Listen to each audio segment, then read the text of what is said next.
Okay, so I'm just gonna get down to it. We're in phase 2 of Rebellion. We've been in phase 2 for a little while here. That means that I mostly have the plot done, except the last, like, part. And I already know what it's gonna be, so it's not gonna take as long. But I'm back filling through the game now and filling in, like, NPCs and little, like, the detail, like, little details. So that it's not just a storyboard of a game. So last week we mostly worked on that nightclub. That's pretty much done now. I think I want to have some side quests that involve it, but I'm not going to worry about that right now. I need to actually fill out the town just a little bit more with, like, item shops and weapons and all that kind of stuff. So let's see where we're at.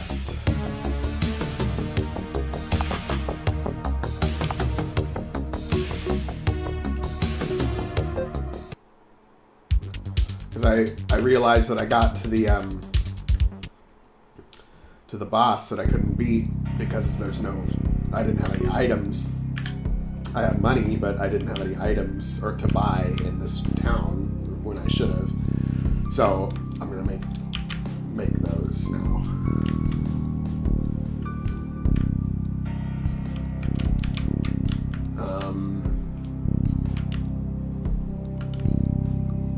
Aged Arachnor sandwich, $99. Okay. Zelnor's exotic meats. You got to think of what would be maybe a good advertisement for the third panel here.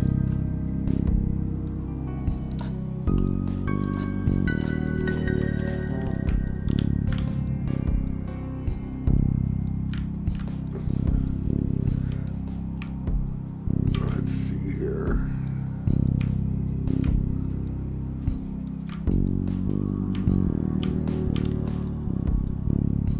Yeah, we got to fill out this other part of the city. I mean, this looks like a good place. I mean, I think that this empty part looks like a good place to have, like, what I would call, like, a bazaar, like a black market.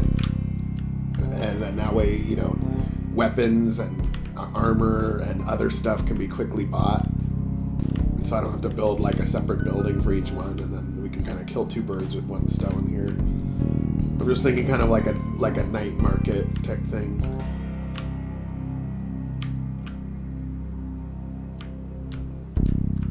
And of course, we've got the casino. Okay. I'm just gonna start. Starting's always the hardest part. Okay.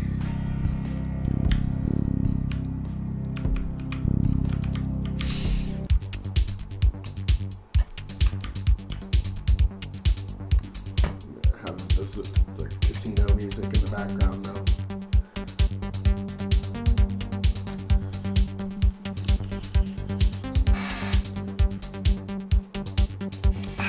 Nice hot coffee. Nice hot coffee with a nice caffeine pill to get me started right for breakfast. I'm gonna poke more holes in the lid so I can guzzle it down faster. Okay.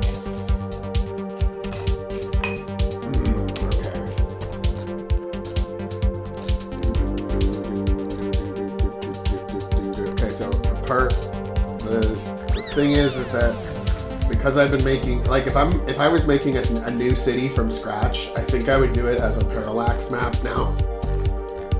Because the thing I'm running into, like, pretty often now is that because I make my buildings, I make, like, the buildings really big and, like, prefabricated, I, like, run out of tile set space really quick. So I gotta make this work though with what we've got, because I'm not gonna redo this whole town. But see, I might have, like, one whole layer taken up by just, like, one building. this one, 2 buildings, or the tops of buildings to make it look like, skyscrapers. It looks like I could have a little room on this one, and a little countertop already exists, so like if we had imports of weapons and stuff, seems like this would be the best tile set layer for that.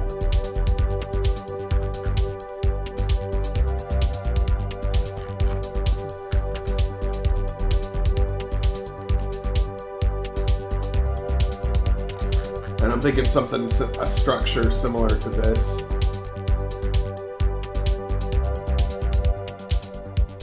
But for like weapons and stuff.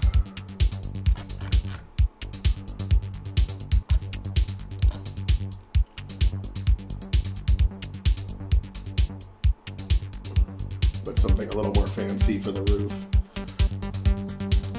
Because that was just a wall of a building. This is actually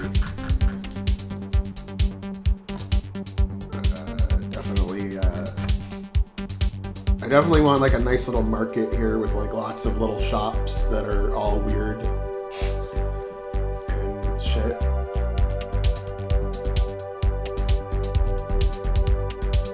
Okay, let's just do that for now, and then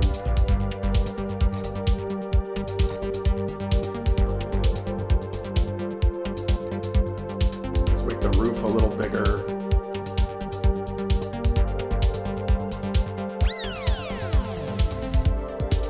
And let's put something on the roof. Some kind of probably not one of these. Something like a satellite dish or something. I don't know. There's something.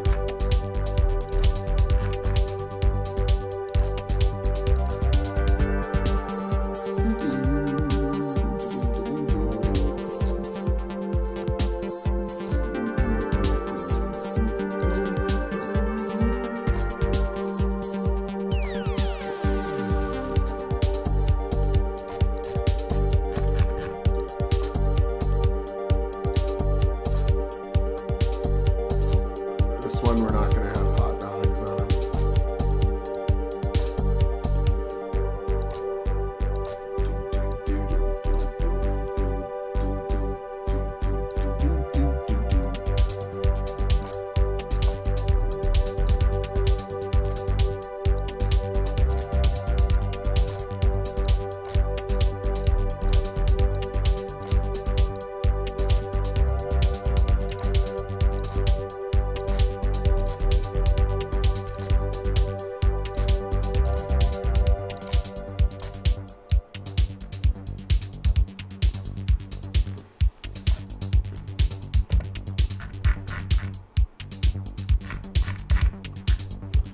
Then we can put up all kinds of nice little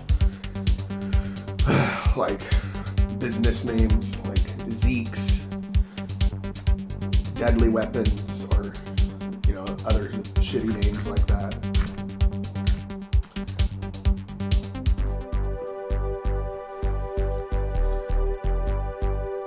And this is what's always tricky about these 2D games too, is like if I want to make like more shops right across the hallway, basically, making it from the back is a little bit more annoying, because it's like, how do you make it like where it's like a building like this, but you can see it from the other side? I'll figure it out. I'll figure something out. Just gotta wing it, as always.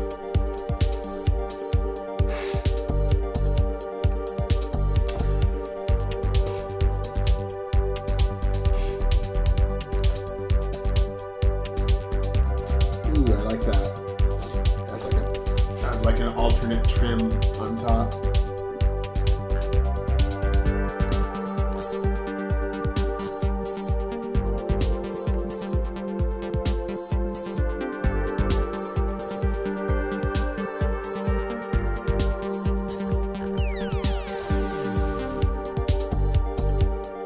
Yeah, and then maybe do something like this.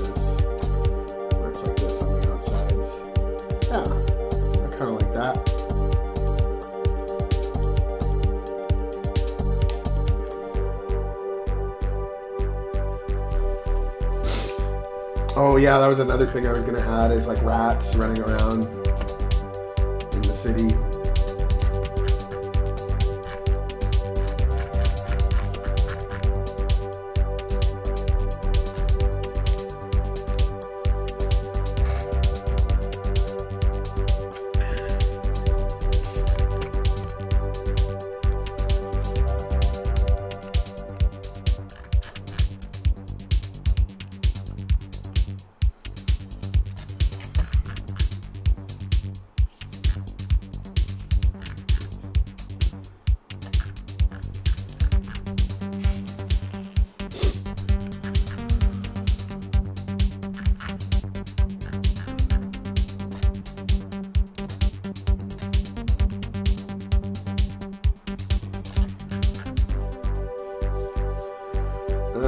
Well, we have to have the illusion that the city is bigger than it is, so I'll put like some kind of like guard shack here where it's like, you are not allowed past this point. Only authorized personnel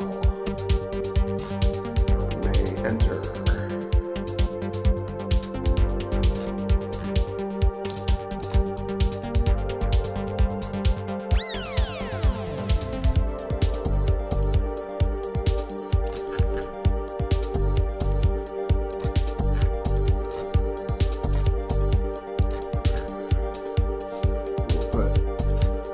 Gundam blocking it. A mecha.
Regal.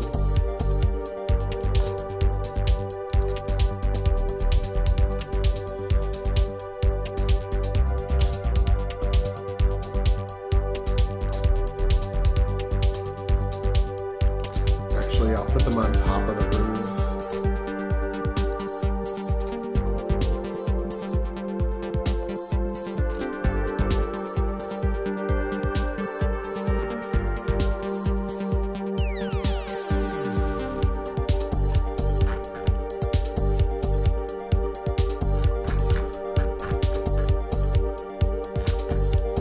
The Earth Systems Alliance has arrogance to where it's like Atlas holding the world, but instead it's holding the galaxy on its shoulders. A whole network ruled by Earth.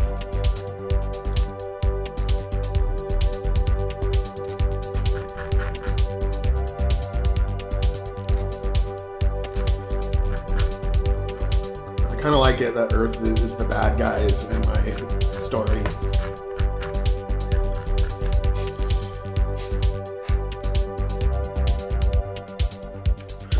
But also an alternate Earth. It's basically a parallel dimension that shouldn't exist because of all the time travel shenanigans. Speaking of which, I'm going to turn my Do Not Disturb on my phone on. I'm just not feeling like any cell phone contact today. I wanted to get a lot of work done today. Because as I've said before, and I'll say again, I am behind schedule. The game is coming along. It's better. It's going to be better than I thought it was when I first started, but at the same time, it's taking longer than I thought it would. But that's okay. The other factor too isn't even on the game side. It's that I haven't had much luck on the marketing side. So whenever you launch a game, like a lot of it is about your launch. Like you'll get some exposure like the first week you launch, and then after that it just goes away because you're old news at that point. So partially this is a marketing thing too. Like how can I get my wish lists up before I finally release the game? And that's always been a challenge. Last time with Origins we had a publisher. I would say I don't really like going through a publisher, but we did get more people playing and downloading the game than otherwise would have found it. Basically the problem with publishers is that they basically take the money. I mean, even if you make a deal with them where you get 50%, like it's usually a bad deal for the developer. And even with Starshift Origins, right? This publisher was trying to actually publish my full franchise, like the big game. I said, well, why don't we make a separate game as a trial run? And that was Origins. And then that was 3 months of development. And then this is Rebellion, of course, and it's been in development for over a year.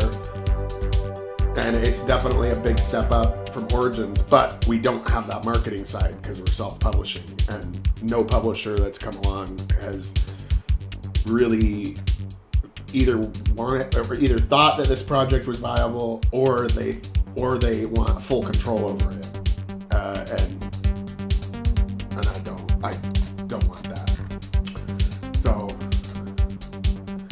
So the basic long-term strategy I have in this regard is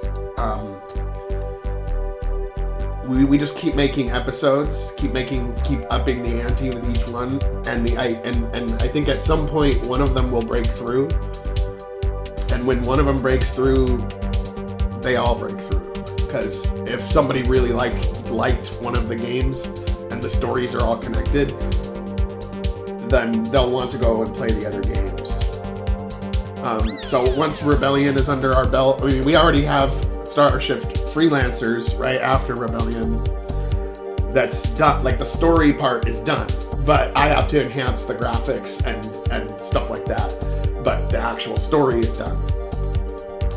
Rebellion, this game, the story is almost done too, and the environments are almost done. So we won't have to wait a whole nother year to get another Starshift after Rebellion. I would say maximum 6 months, maybe less, because all I have to do is the graphics stuff, which is actually I'm pretty fast at now with Photoshop and such. The part that takes the longest for me is story. Like, oh, what would make sense to happen next as something that's cool. And then having to think about it, and sometimes it takes me a week to think about what would be next in the story. So if that's out of the way, it's relatively quick for me to enhance something. But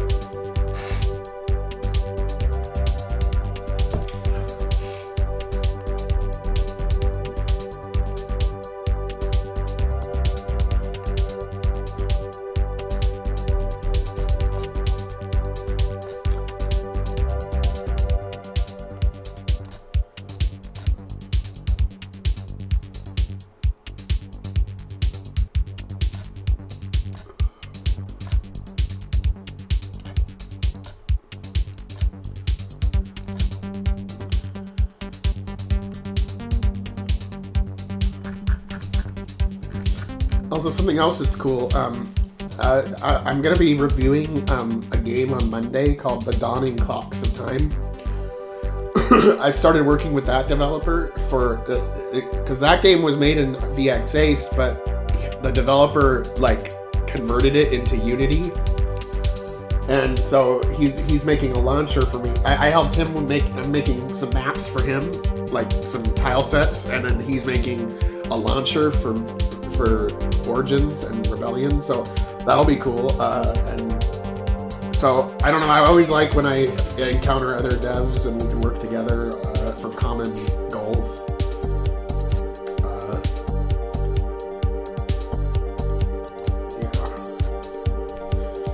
It's been, because I've been doing game development like as a hobby since like the early 2000s, or actually the late 90s. But it's always been kind of a solo thing. But in recent years, I've been able to link up with different people, working together and stuff, which is cool. There's definitely been more getting done that way. And most of the biggest games in the world, they have teams. It's not solo. So, but again, it's still mostly solo, but it's even having a rudimentary team is way different than having no team, in my view. Let's see here.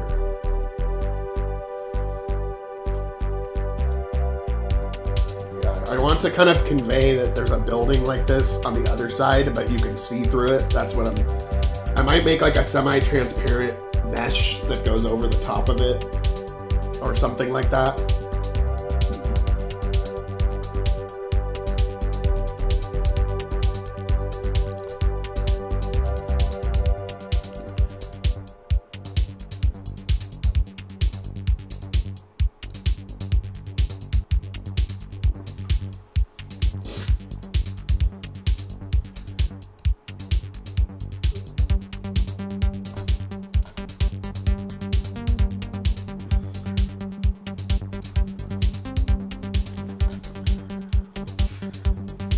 Like, I'm thinking what I can do on this is maybe like take a screenshot of this and then open it up in Photoshop and make it a character set that I fit right here, and then make it half transparent.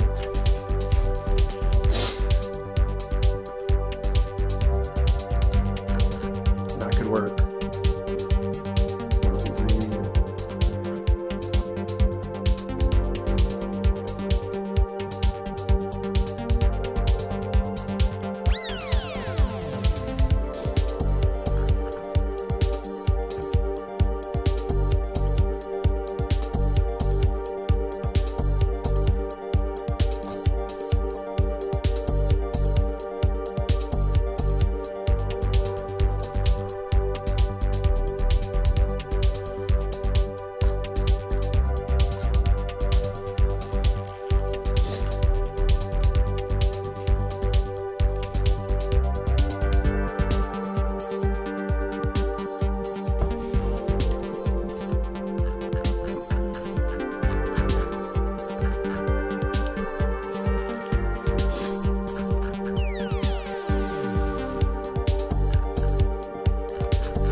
I think something like this is good, and then I make a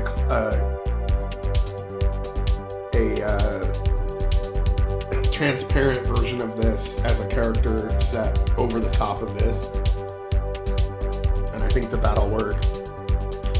1, 2, 3, 4, 5. Okay, 1, 2, 3, 4, 5. Okay, so this has 6. That one has 5.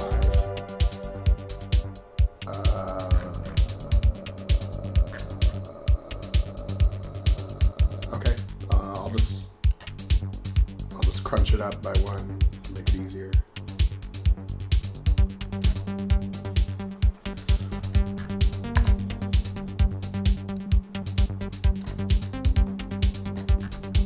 One, two, three, 4, 5.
put the statue right at the edge.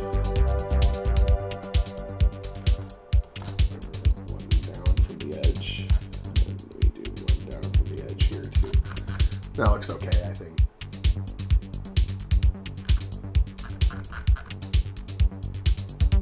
Yeah, that looks okay. And then we do another one. And of course we block the way and say, hey, nobody's allowed past this point. Because it's not like we have to build the entire city, because this is only one part of the game, but it has to feel like it's a city.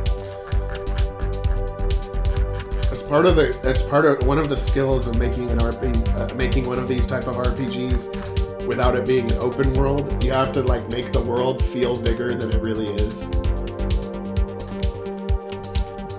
So when you're making like a space game, for example, you might have different planets, and you make those planets look really different. But and you have world maps for all those planets, but maybe you only go to a part of the world on that world map, but there's like 12 of them, so it feels like you're going to 12 separate planets. You know, there's some techniques to make it feel bigger than it is, because you only have a limited amount of time. You can only build so much in such a period of time and have it make sense with the story. So what do you choose to build, kind of a thing.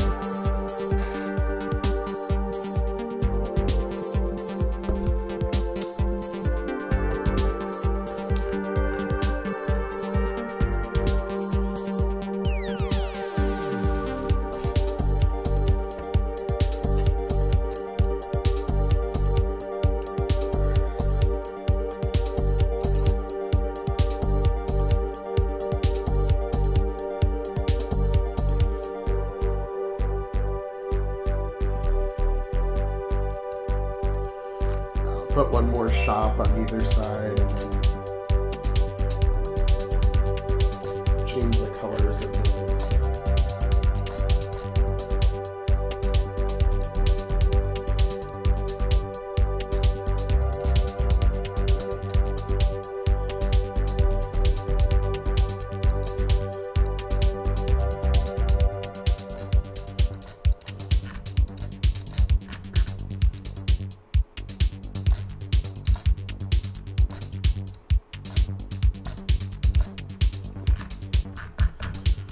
put like a little tiny road, little back road here.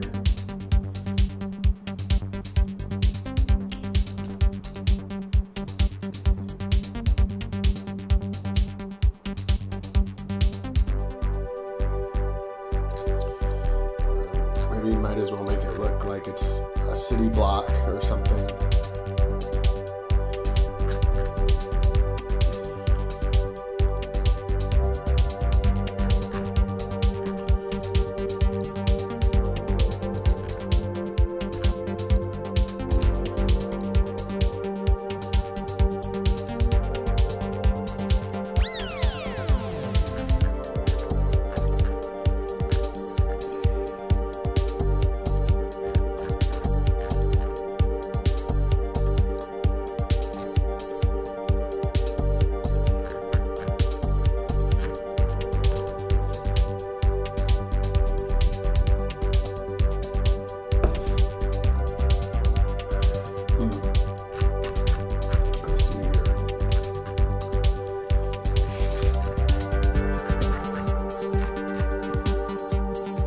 Who do we got on the stream right now?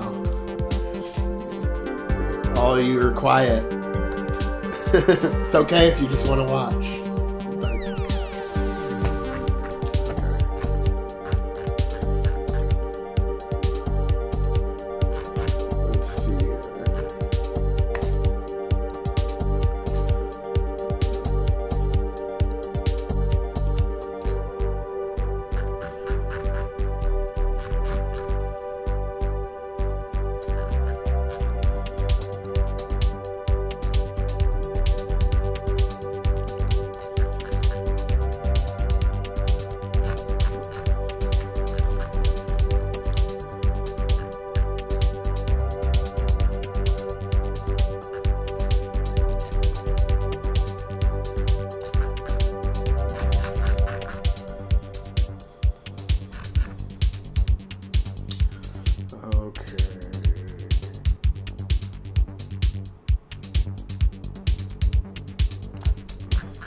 have something filled in.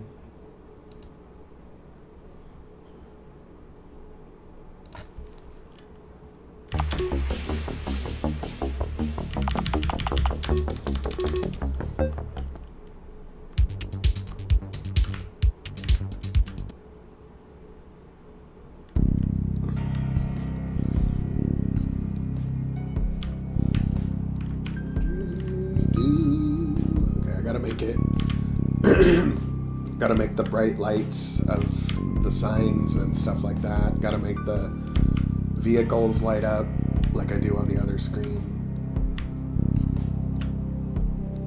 I do like the statues. I think they look good.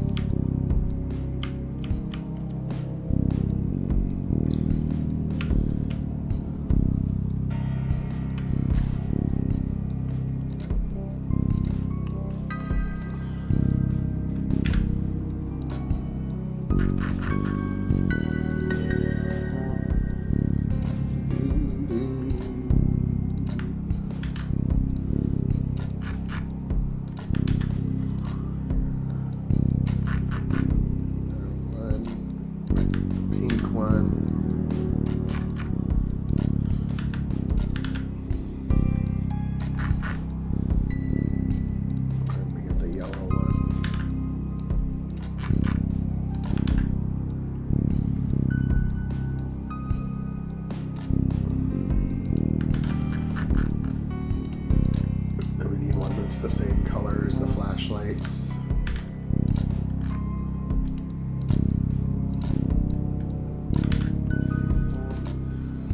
Then we go to the other Moletown section. Operations Center. We get the one that goes on that mecha.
One thing I need to do is I need to temporarily activate this mapping plugin so I can save this map as a full size map, which when you save the maps under the normal system, it saves it at half resolution for some reason.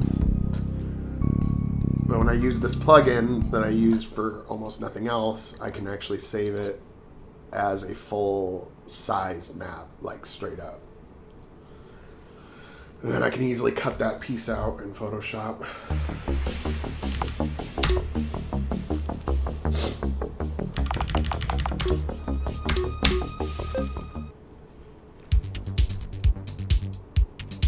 Oh, I gotta leave this map though.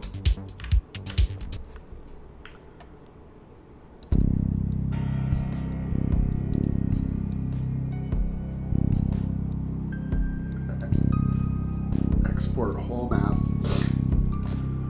Yep.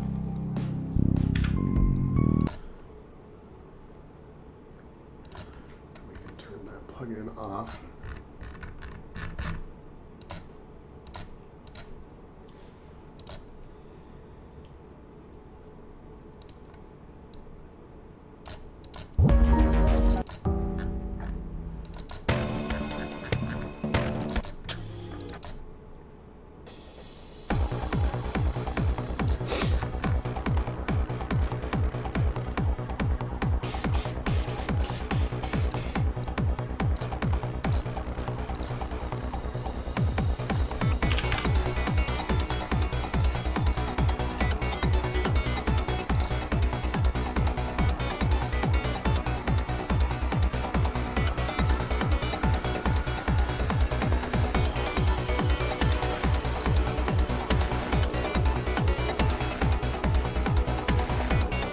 Interesting. Interesting that the lowest layer of flooring isn't in there. But that's okay, because all I need is this part.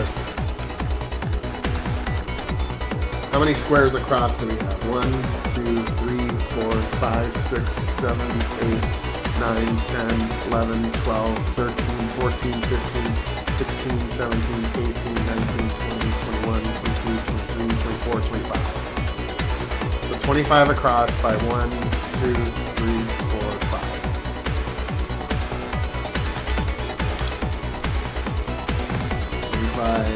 Times 48 is 1,200.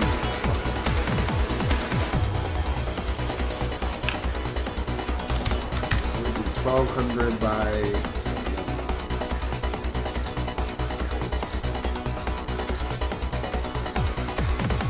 240.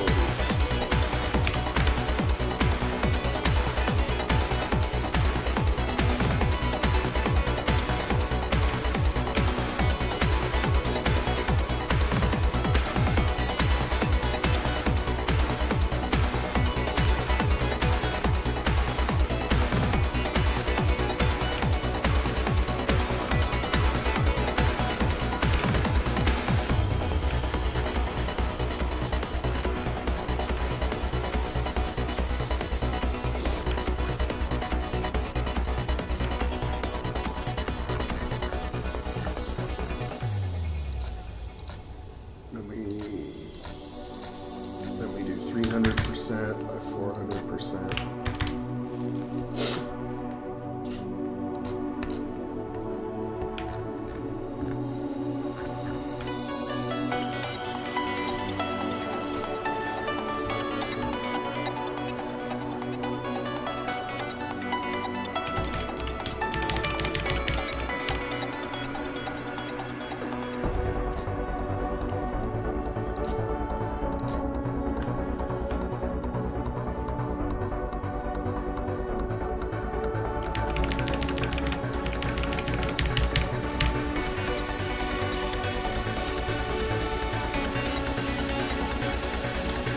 Merge these layers.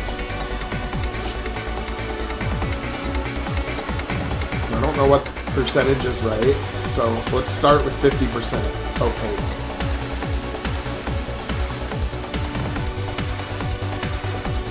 And see.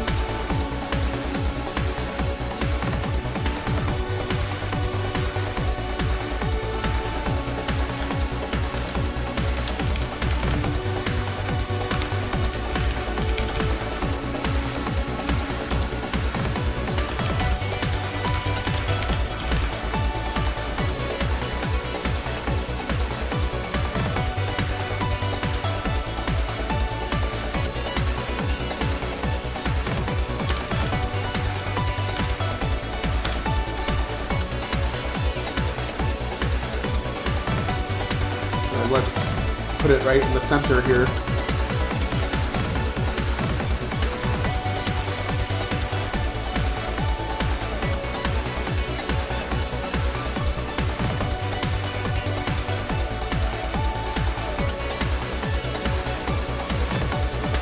Put it above characters.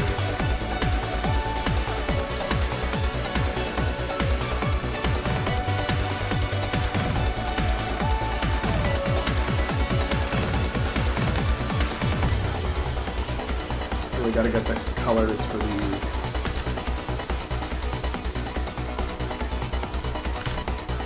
Let's do the orange version.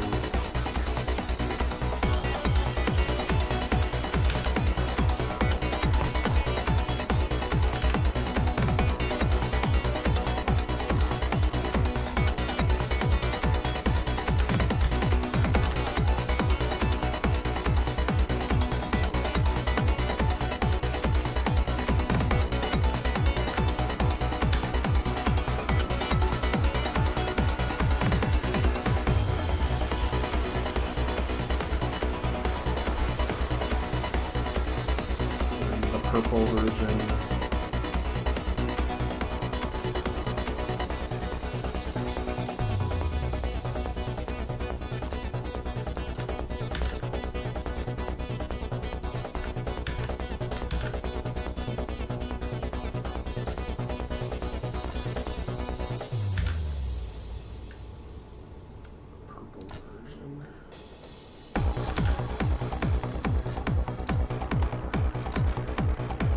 see what it looks like.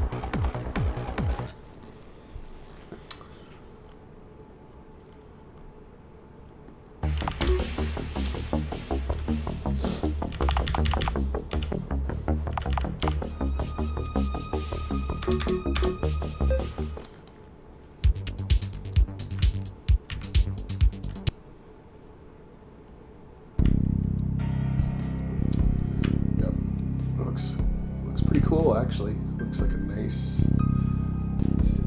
except the roof looks a little, it looks like it's too transparent.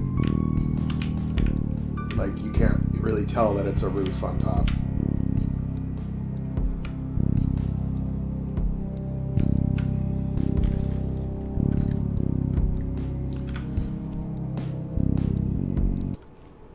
So maybe instead of 50%, maybe it needs to be more like 75%.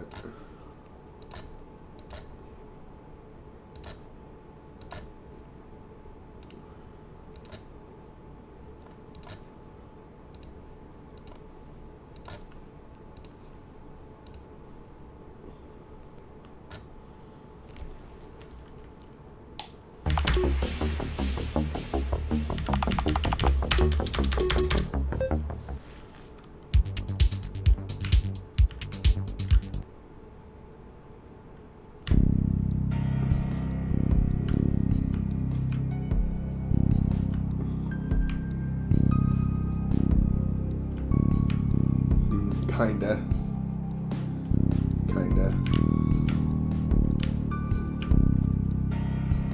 But it just doesn't quite look right.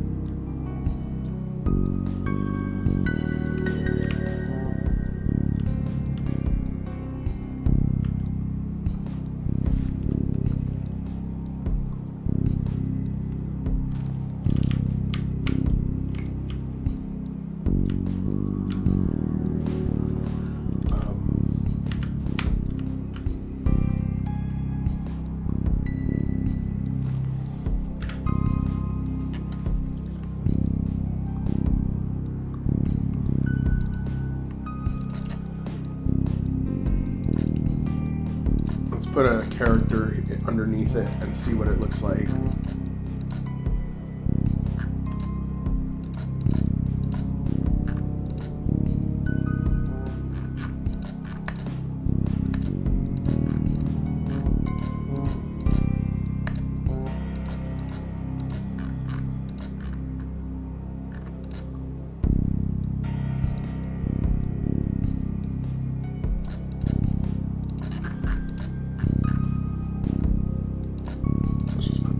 There and see what it looks like.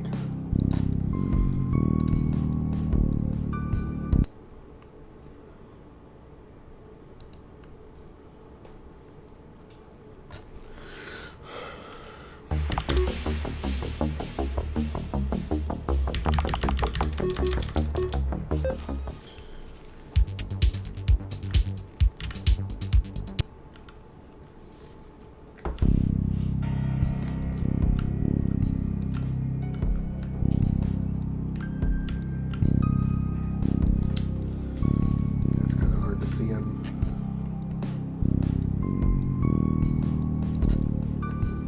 Maybe 75 was too much. Maybe 60.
as good as it's going to get.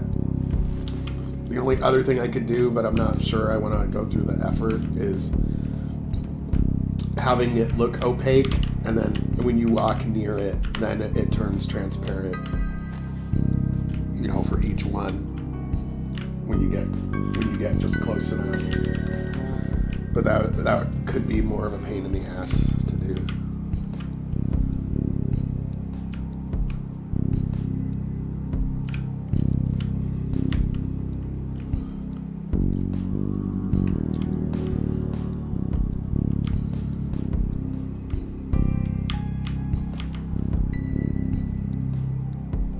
Truck looks good. Yep.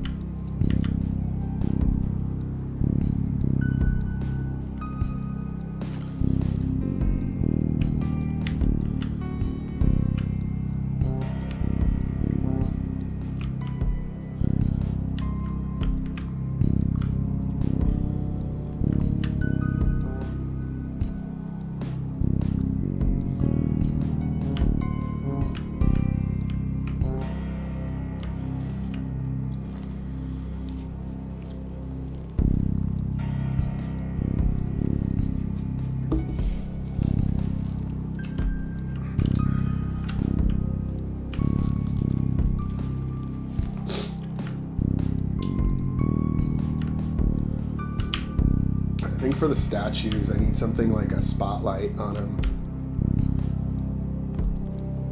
I think I did something like that with the other versions of the statues, but let me look.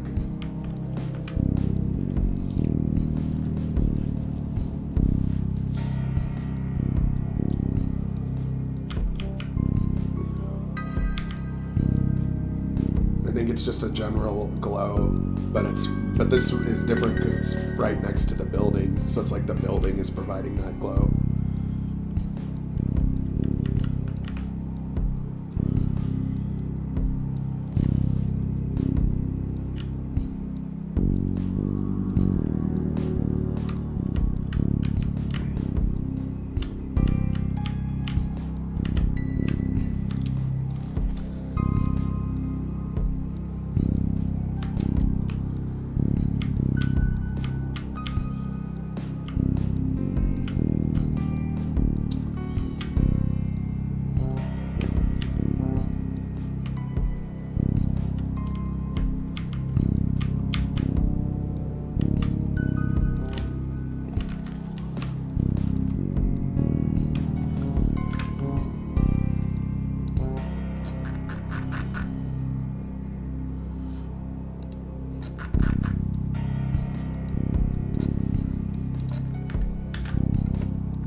Try to apply a glow to these and see what they look like.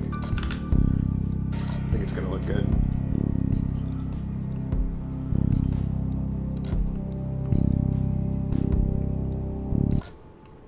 I think the city in general looks pretty good. The mapping is definitely getting better over time. But I probably would have gone full parallax if I were doing this from scratch right now. Probably future cities that I build will be parallaxed. Meaning I just make the whole map in Photoshop and then implement some blocking.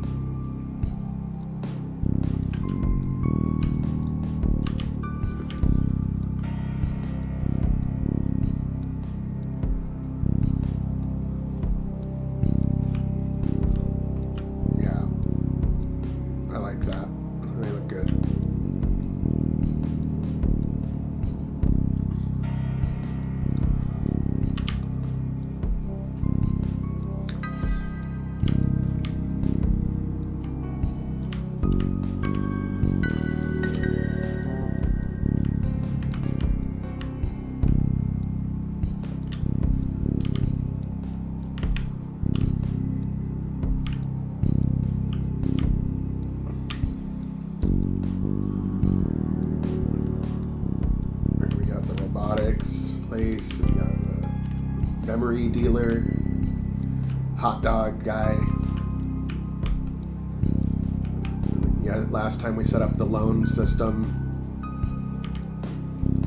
Instant credit available now. Yes, I'd like some credits. Have you read the terms and conditions? No. I'll summarize. You may borrow up to 500,000 credits. However, the loan must be paid back in full, plus interest, within 24 hours. The compound interest rate is currently 100%. Would you like to take out a credit loan? No. So if you take out the loan, you'll get the money, and then if you pass a certain part of the game, that money will be deducted, double of what you borrowed. And then once your balance is in the negative, bounty hunters will come after you and stuff. So don't take the loan lightly if you do that.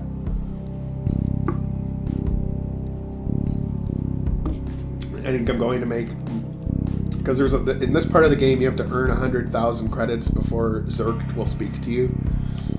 And so I'm thinking there's multiple ways to do that. Either you take out the loan and you talk to Zerk, and then your balance goes into the negative, or you gamble at the casino and do it that way, or somebody has the android like dance at the nightclub or something for money,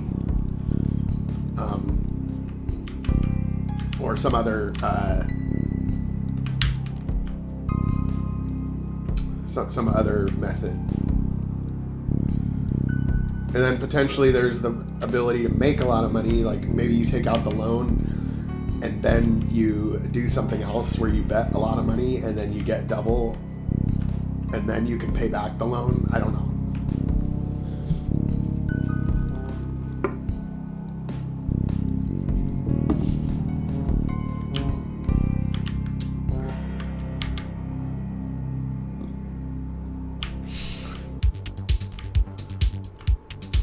Check out that dance club again, because the Sister 19 Lounge.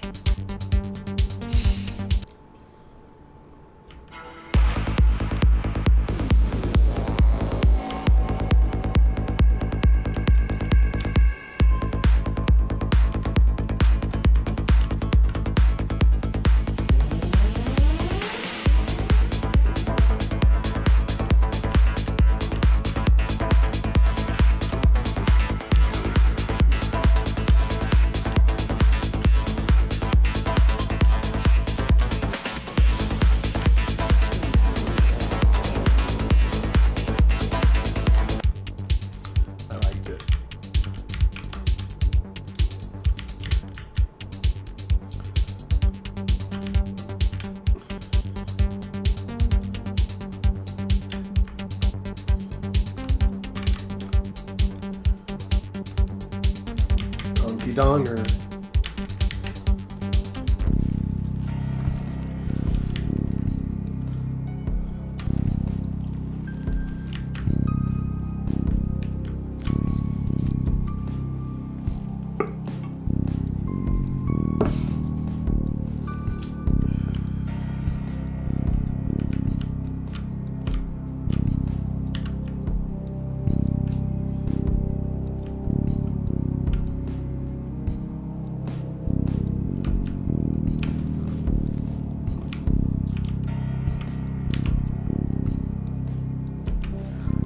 Try that aged Draknor sandwich for only 99 bucks.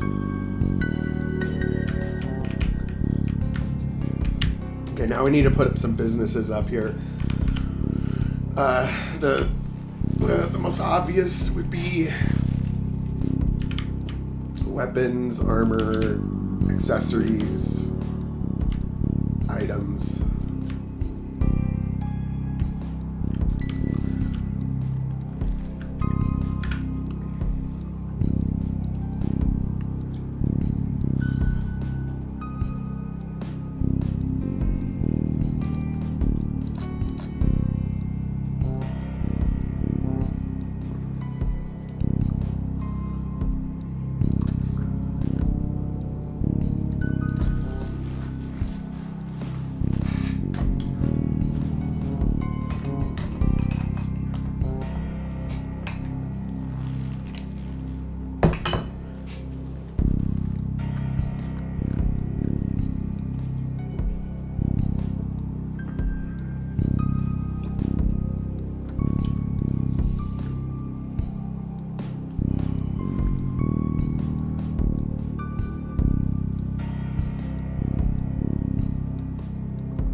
we want.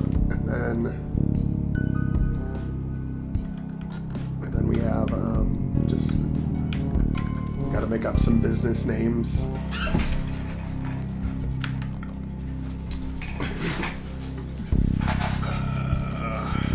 Let's see. Let's go with weapons first.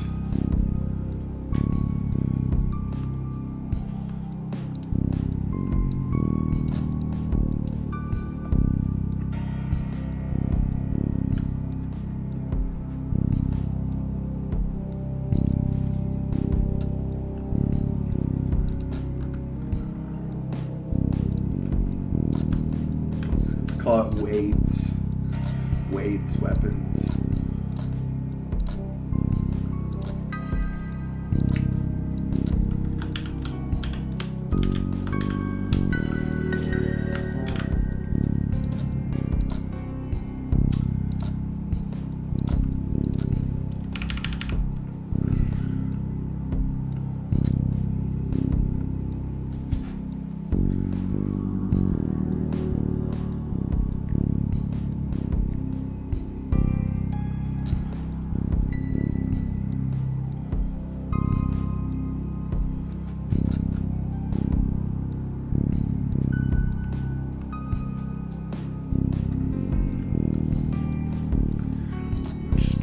Different fonts. See if there's something.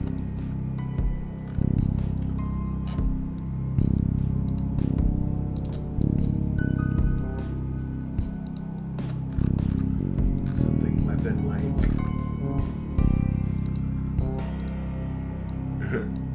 I kind of like this one, yeah.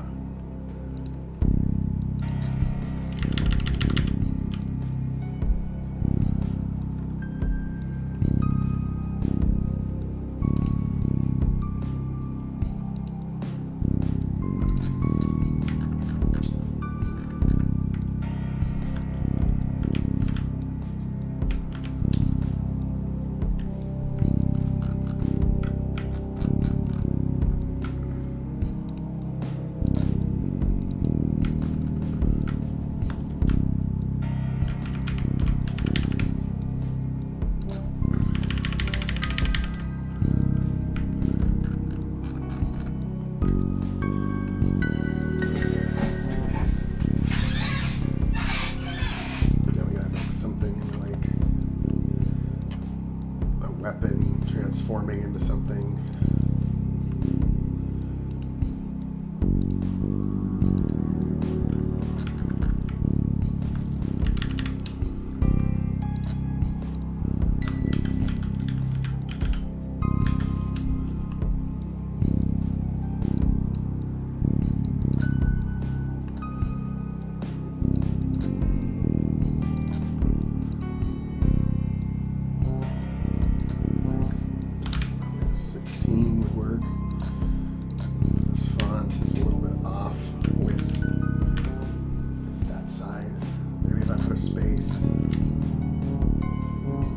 Space is slightly too much.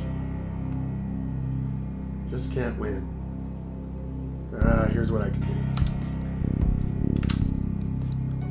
We'll just make a separate chat or a separate text box, chat box, where we put the weapons right next to the weapons.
need like a logo of like a sword stabbing into something or something.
like where the sword just flies through or something. But it's gonna be like a stepping motion, so it doesn't do it like that.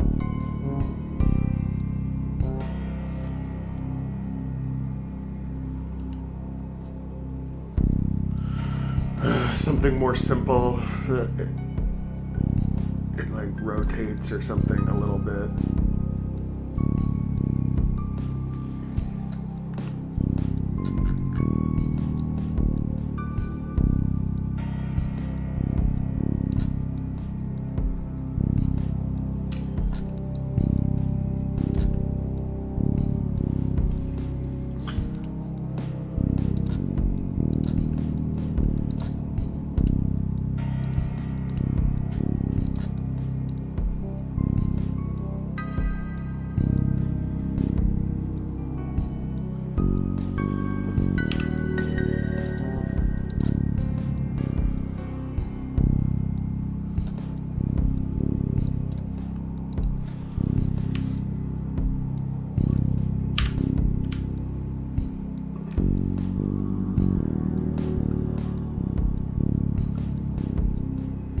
Maybe it just flashes different weapons.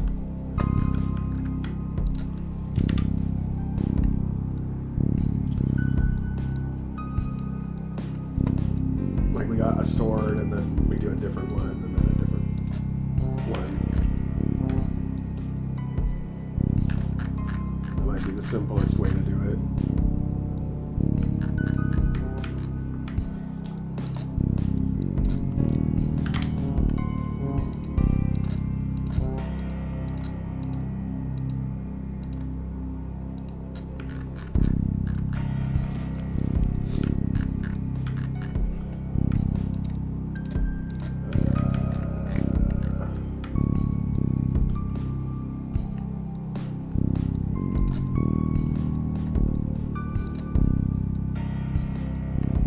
Maybe we just have the, okay, I know an easy way. We just have the sword changing colors. It'll look good. Basic, but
Yeah, I think that looks good, actually.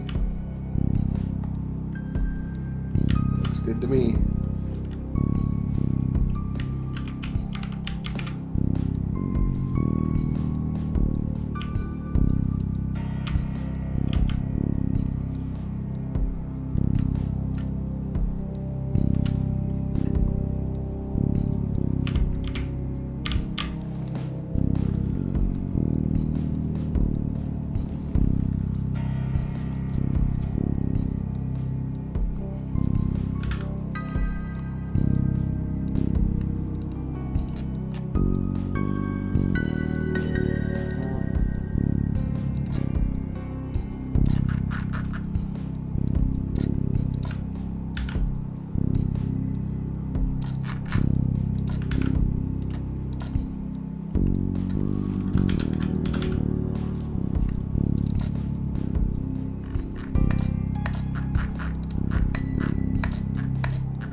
Have him be a robot.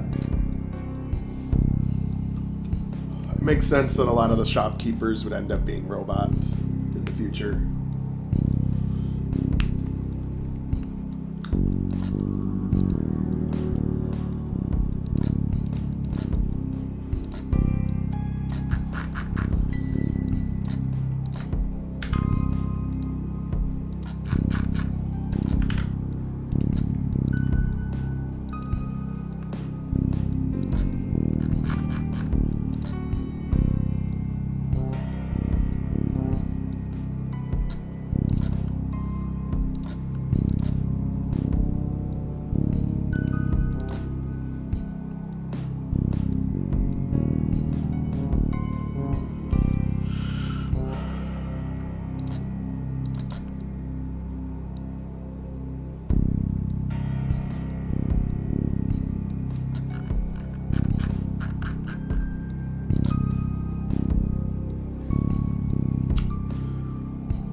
Yeah, I like him.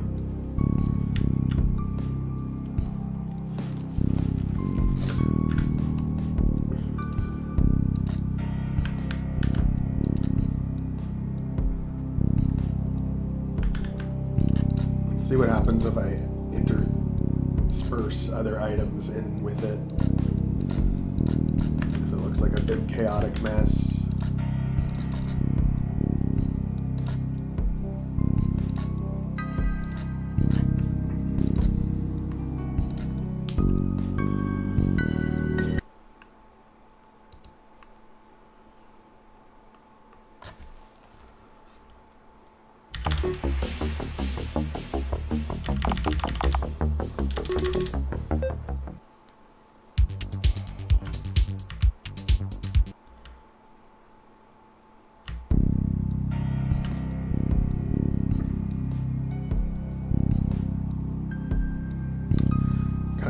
but it still looks okay. I think I want to get rid of this one though.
Up a space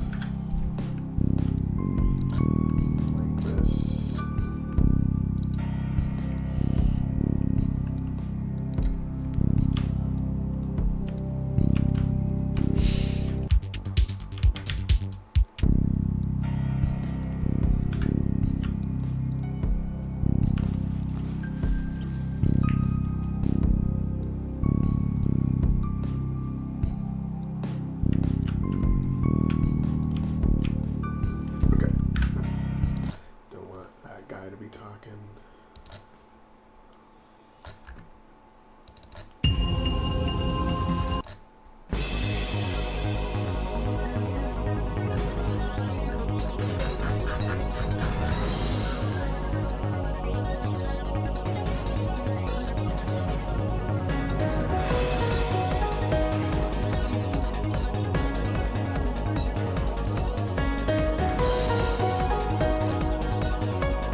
That one matches them the most, I think.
armor shop.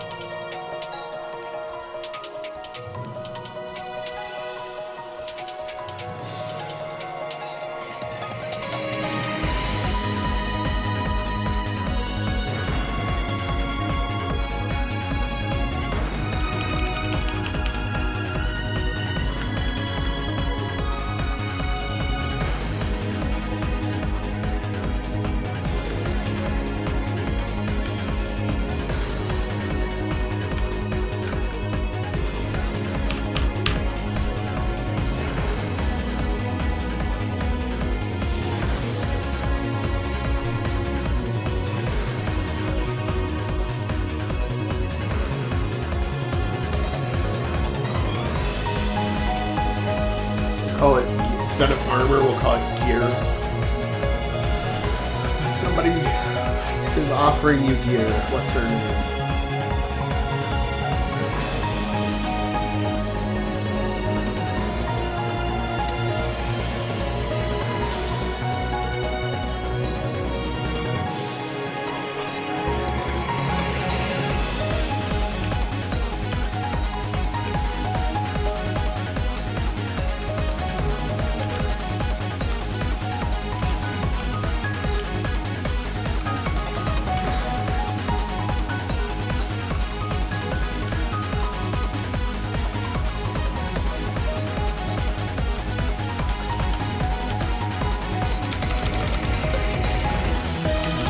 Interesting. It's not like you need apostrophe on that one.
see here.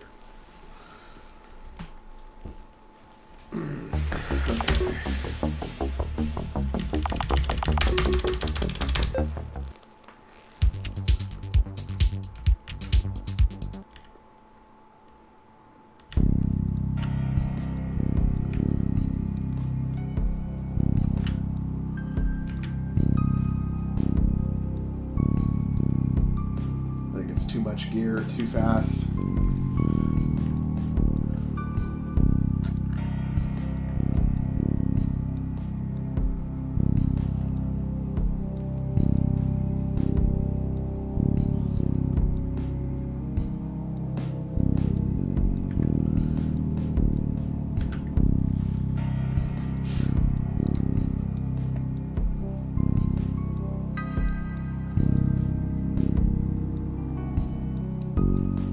Okay, I have an idea. Okay, how about the devices we want to flash certain colors? We leave.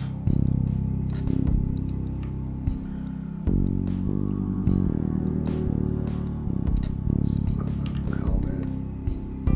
Sure, the armor. Sure, that glove. This thing for sure.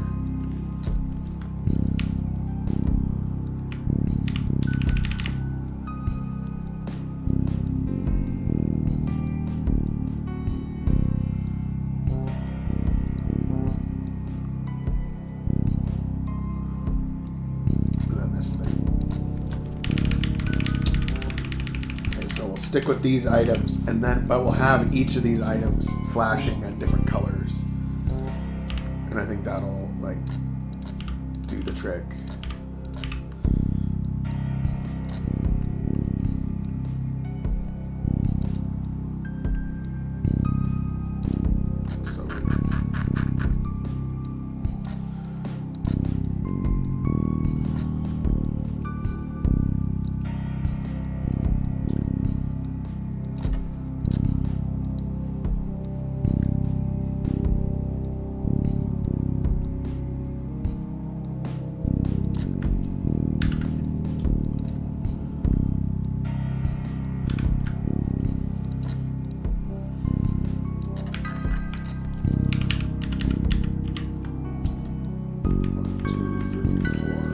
From the edge.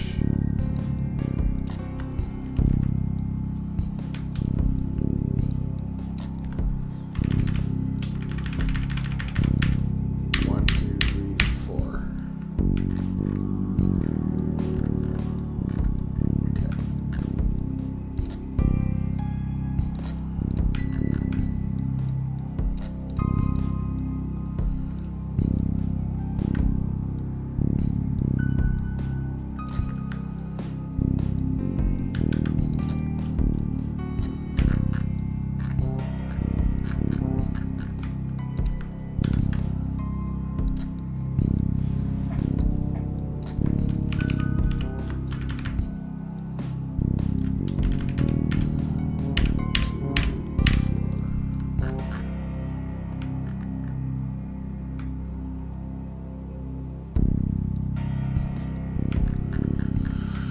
This guy is just one space away from the other thing.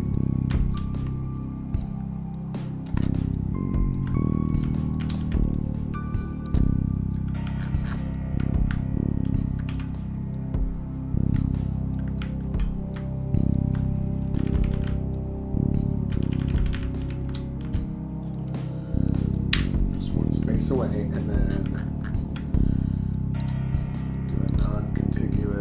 select of all these colors.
nicely.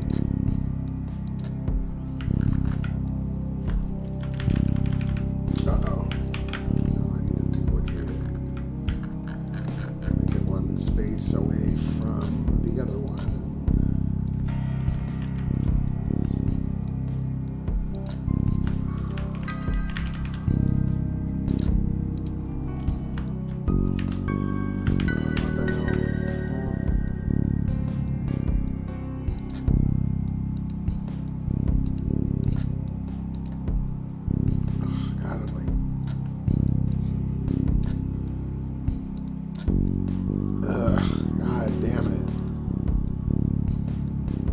Photoshop, it's like,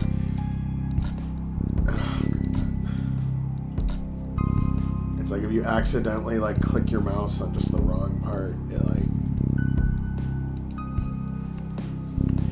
it like drags the whole menu out, menu window out, and does all kinds of weird shit.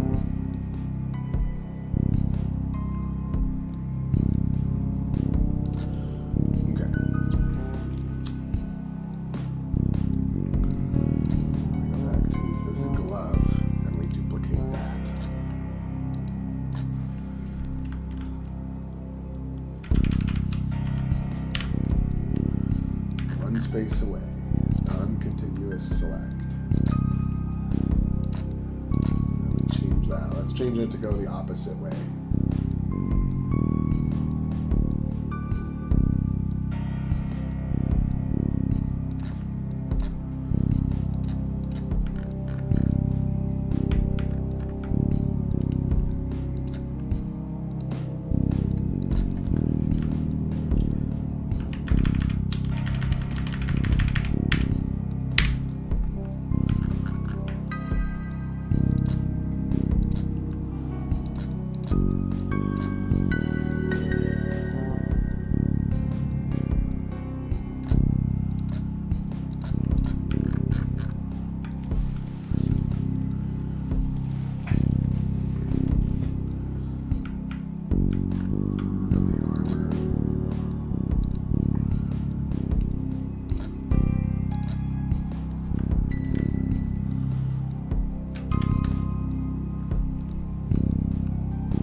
That'll look decent.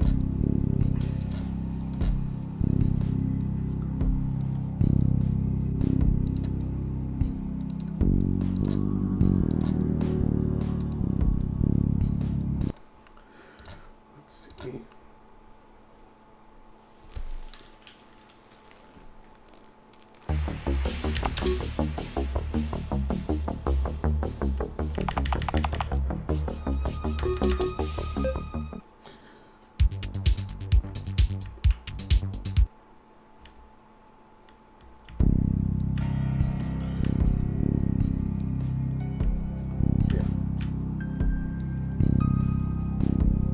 Subtle,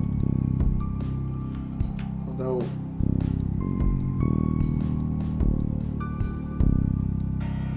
like it seems like some frames are longer than others.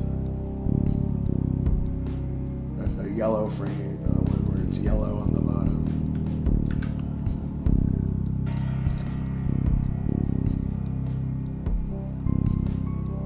Seems like the middle frame is pretty brief.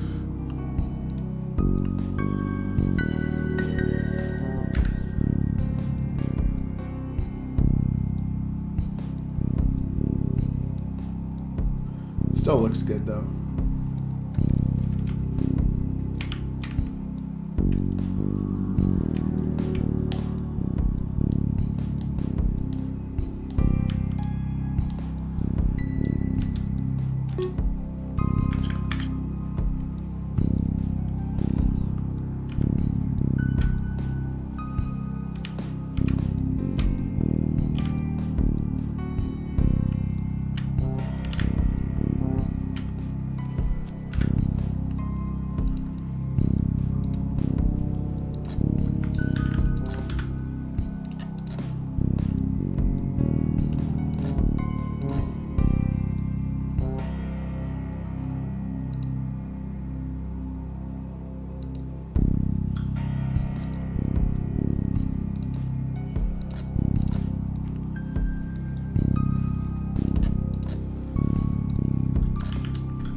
Let me do an AI generated face for this guy. Cybernetic killer whale.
Sort of, but not quite.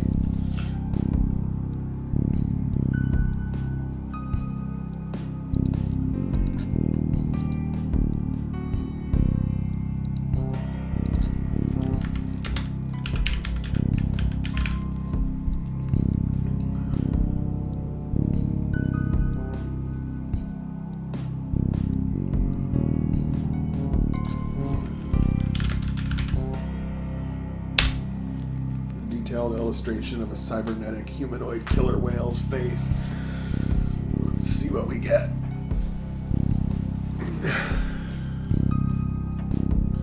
It's getting closer, that's for sure. Like, I kind of like this one, but it's not quite there yet.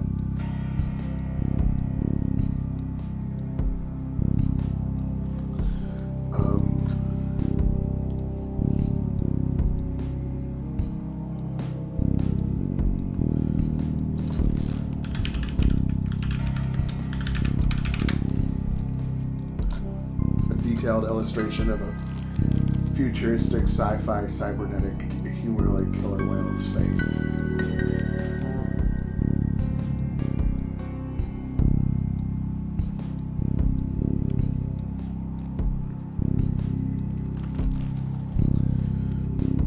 Detailed illustration.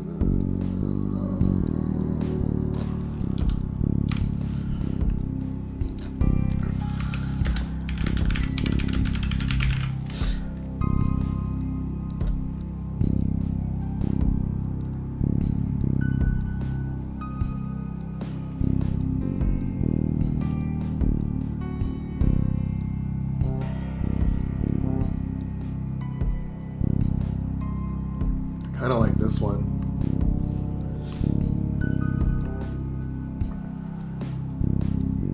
Let me do it just one more time and see if the next batch produces something different. It's getting closer though, like for sure. And I kind of like this one now.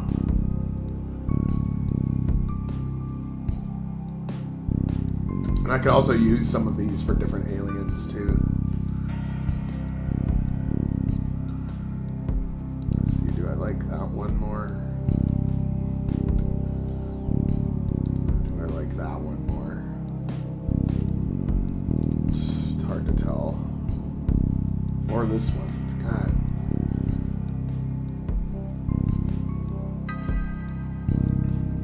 I think this one probably.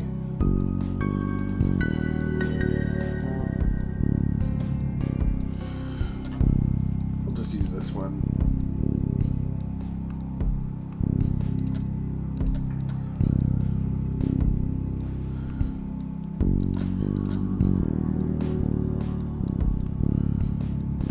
The only thing is the background. Maybe we just leave the background in.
I should erase the background around it though, because in general the rest of the characters, the rest of the NPCs don't have a background on them.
actually is probably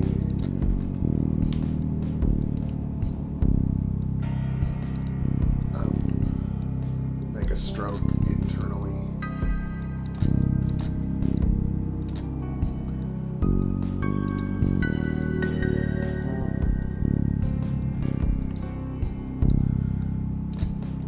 Or at least help me see the edges a little clearer. Oh, God. What's going on here? Oh. Oh, yeah. Erase.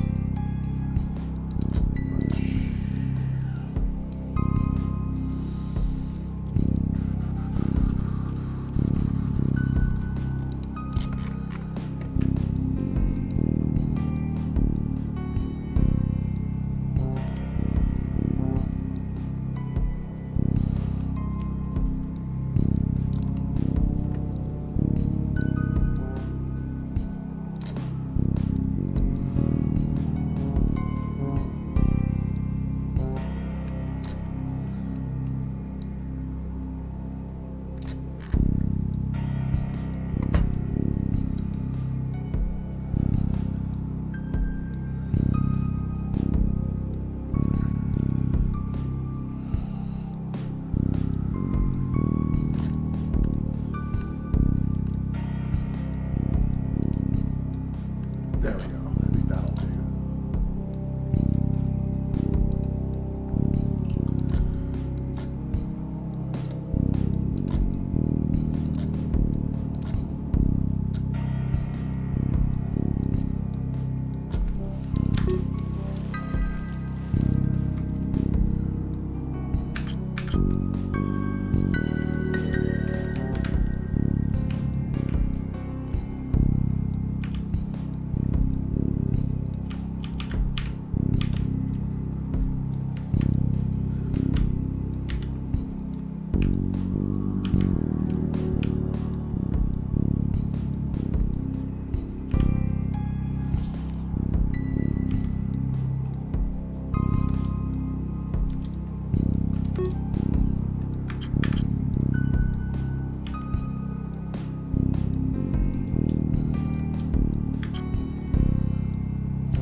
Simply call this one Medica for all the medical supplies. Keep its name simple and corporate.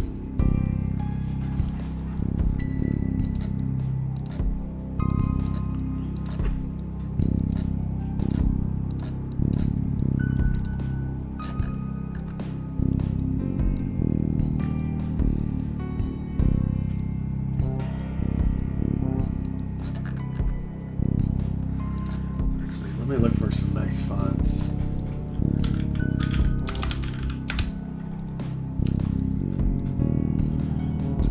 I like this how this website lets you test the fonts.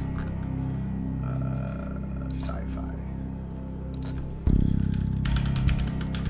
Put it in all caps. Medica. This one might be a candidate.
call it Medic A.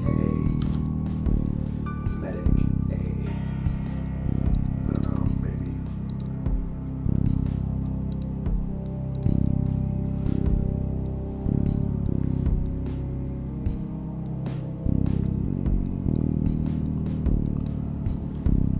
Or Medic 1.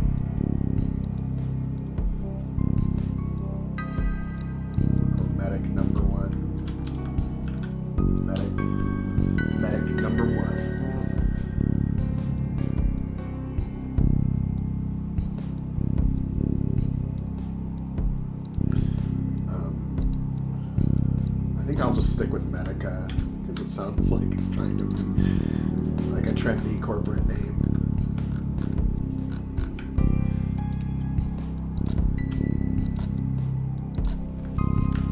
Quote unquote trendy. Okay.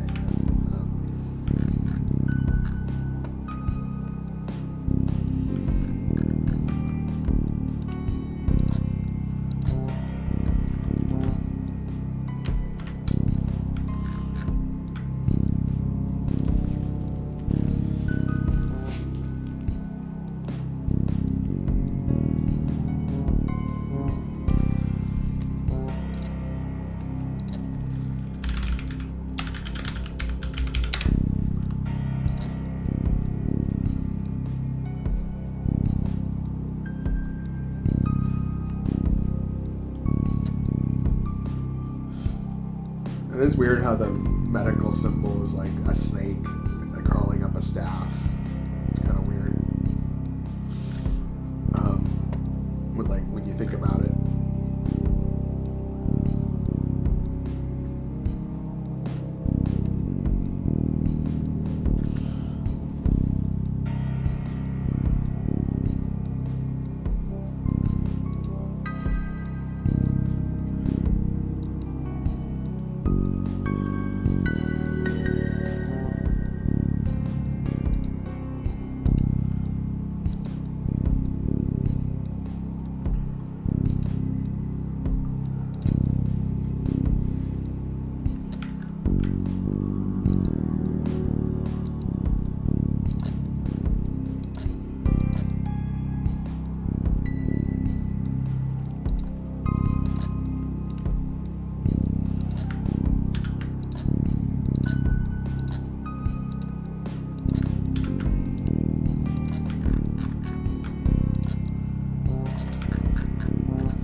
Morning, how's it going?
Just putting in the little shops and shit for Mole Town. final touch before I move on to the next part, which is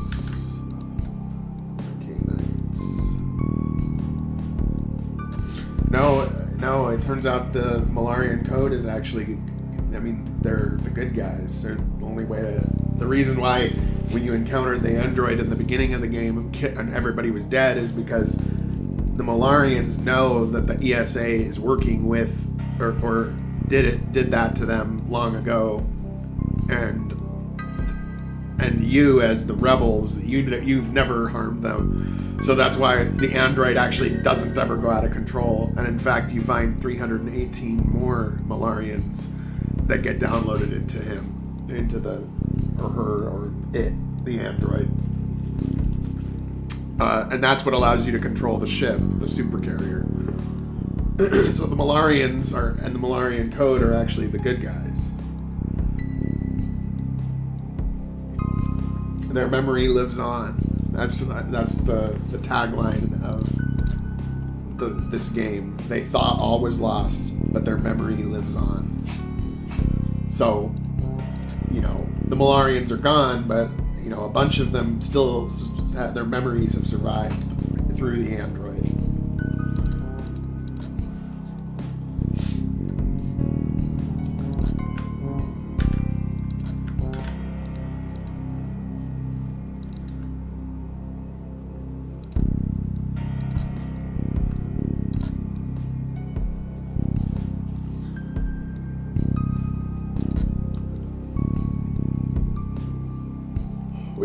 We also spent significant time getting other characters' backstories in order, like Jack and Mari and Krax, and like their Gianna, like their childhood. So it's all coming together. Really, I think that the players are really going to enjoy this title, this game. I think it's definitely a step up from Origins.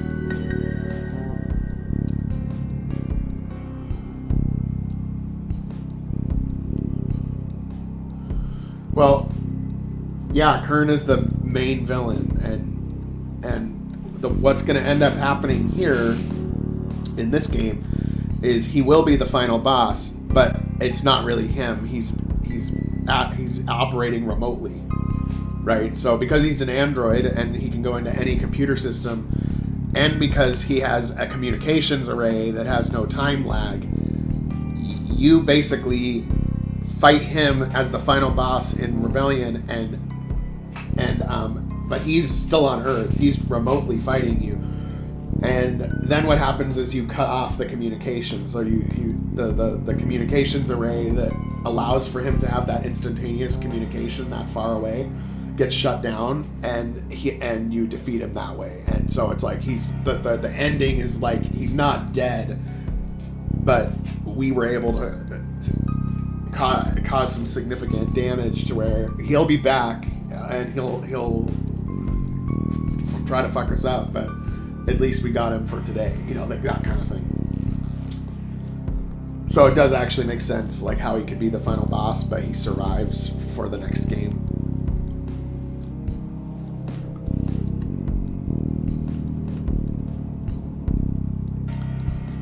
And then in this game, of course, Cromwell plays a role. She was kind of sent out here to take care of things, and of course she fails.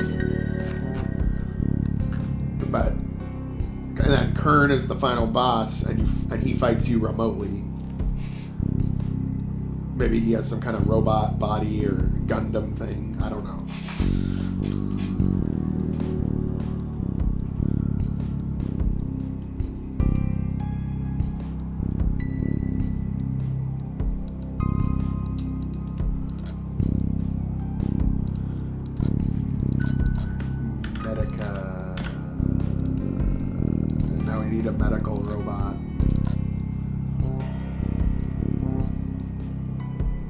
Oh, yep, I already did like 2 hours ago. I drank it all. So, yeah, my coffee was fine.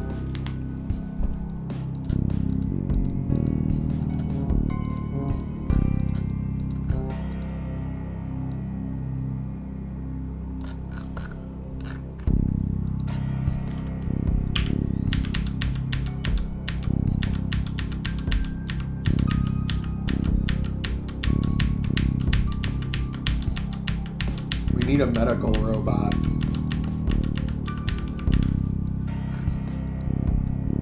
I remember.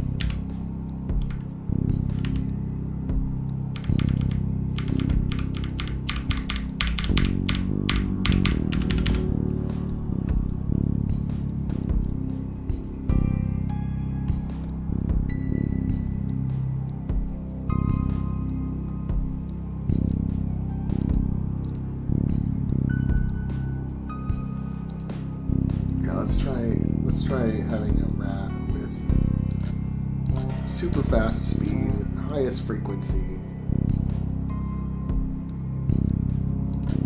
random.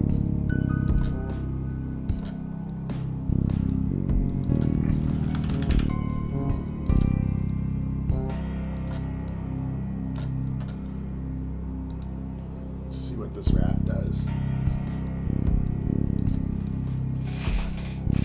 I think I'm going to have a better luck with having the rat with a pass-through and then just having it do like where it runs a certain way back and forth throughout the city rather than the random movement. But we'll see what the random movement looks like.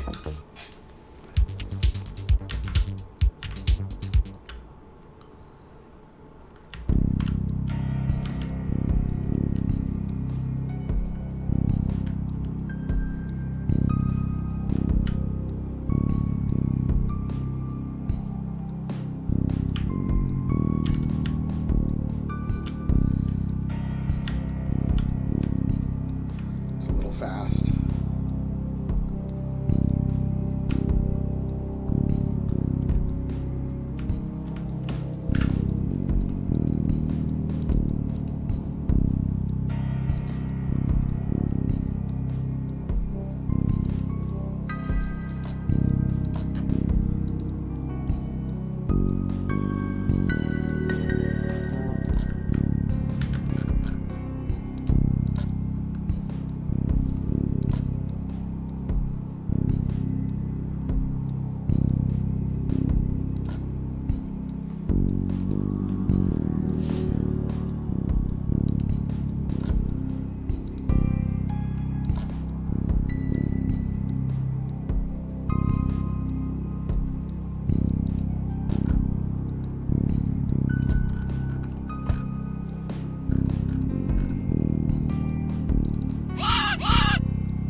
Preview. Preview.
Medica.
Make it so the rats run away from you. They move randomly, but if you move toward them, then the rats run away.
Squeak if you get too close to them.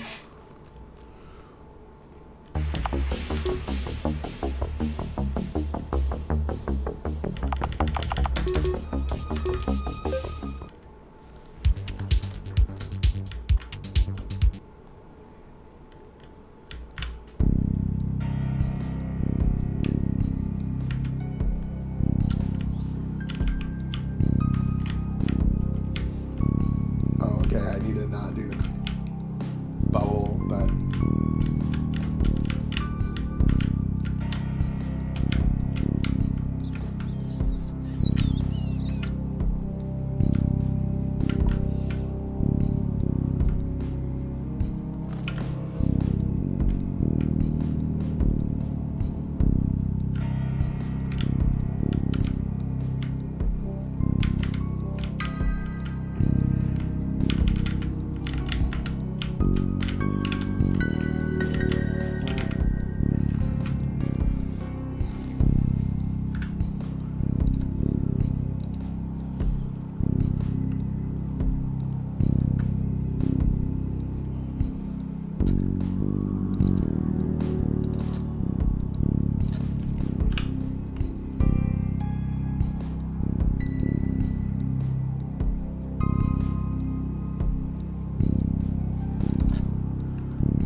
this too.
Maybe we could make rat catching as a side quest. Like, you know, the rats have become a real problem. If you can, for each rat you pick up, you know, we'll give you 100 credits or something like that.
Trying to make the rat act more naturally, so that's why I'm trying to figure this out.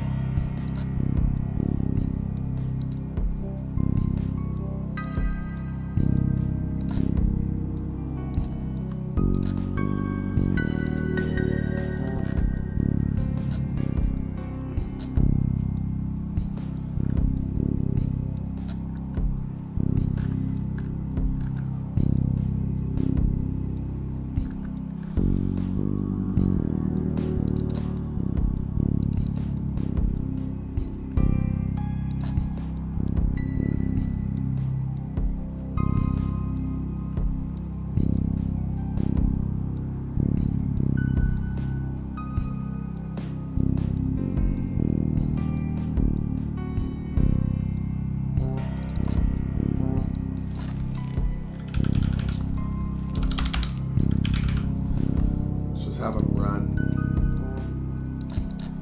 No random, just run. And see what that does. I think we could easily add a rat catching mechanism.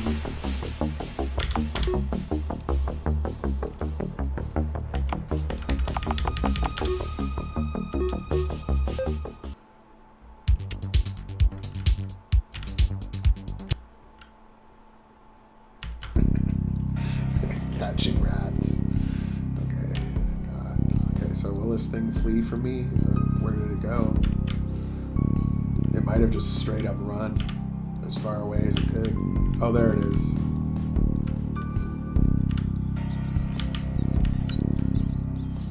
See, it keeps trying to run that way.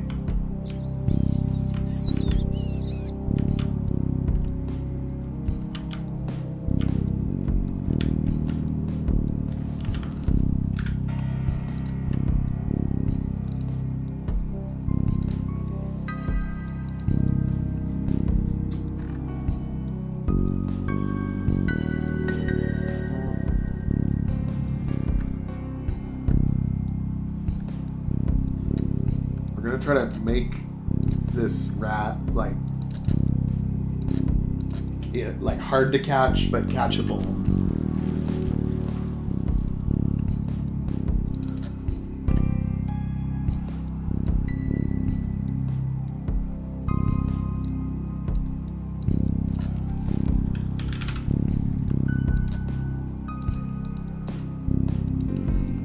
Perhaps we make it flee if it's like 10 spots away.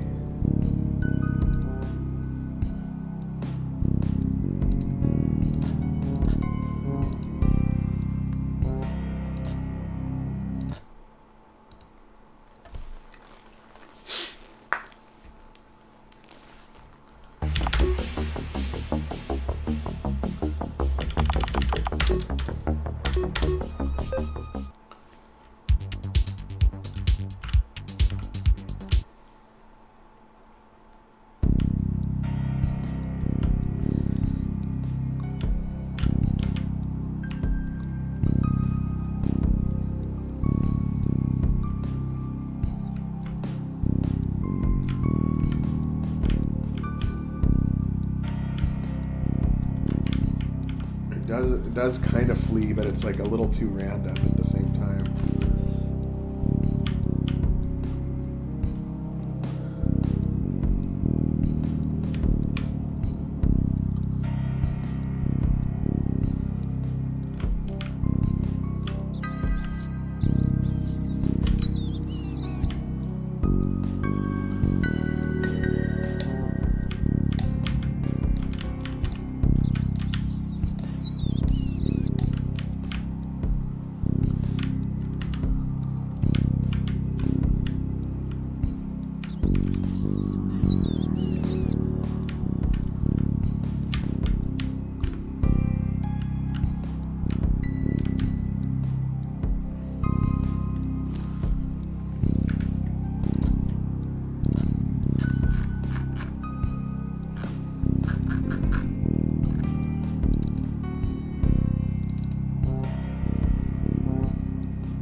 that's supposed to be either just 1 or 0. Let me see what it does now.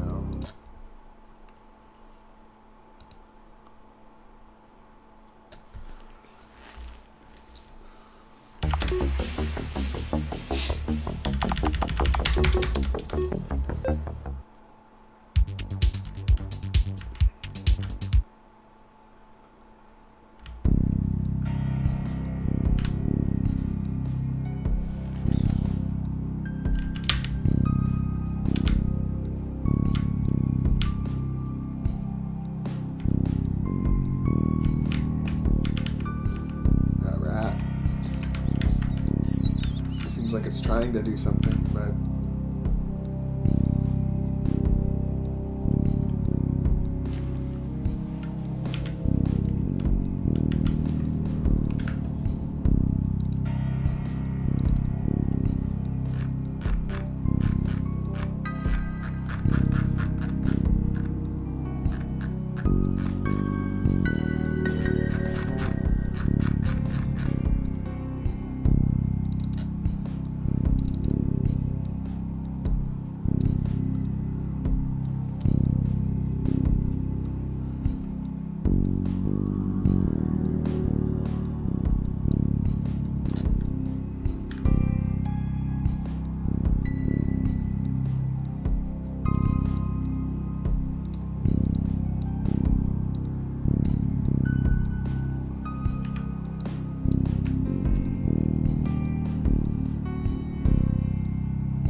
this needs to not be 75%. It needs to be.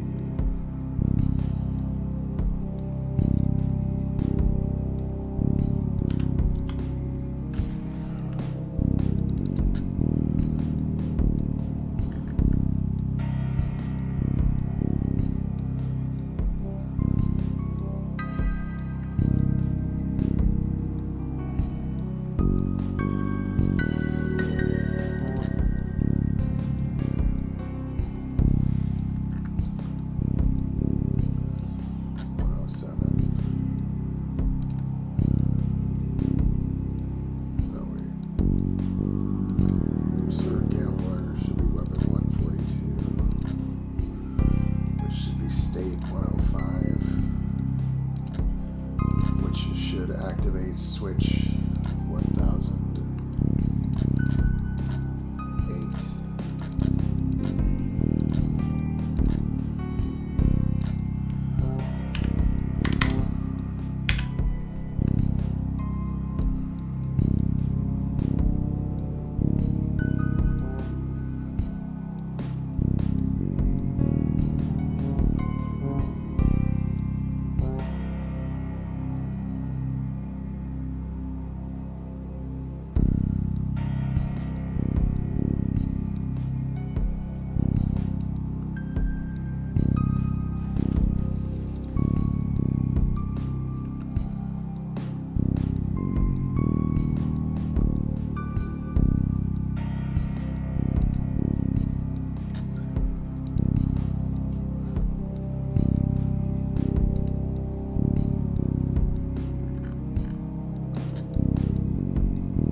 Temporarily make that skill.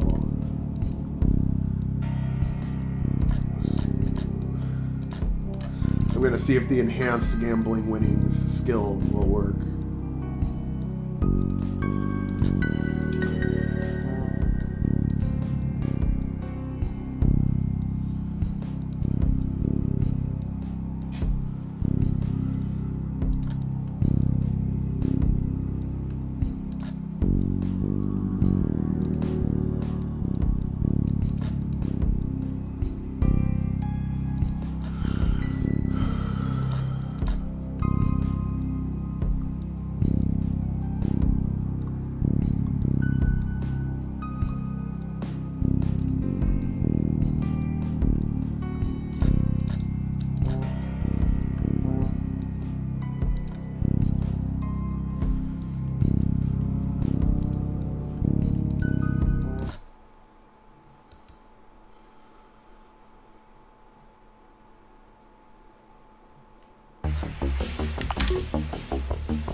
now we see the android has the gambling skill. And now I gotta modify this casino really quick.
For a key, so I'll give him the key.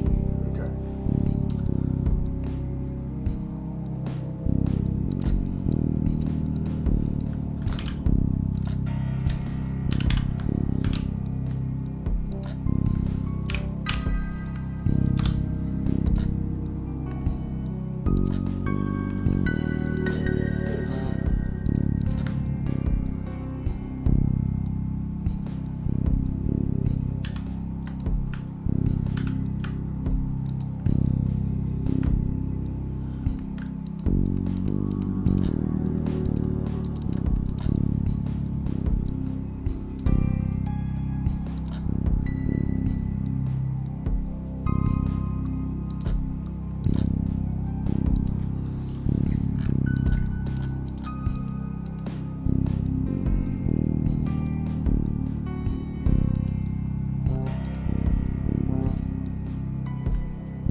decimal points then. Okay. So if I wanted to do it by 25%.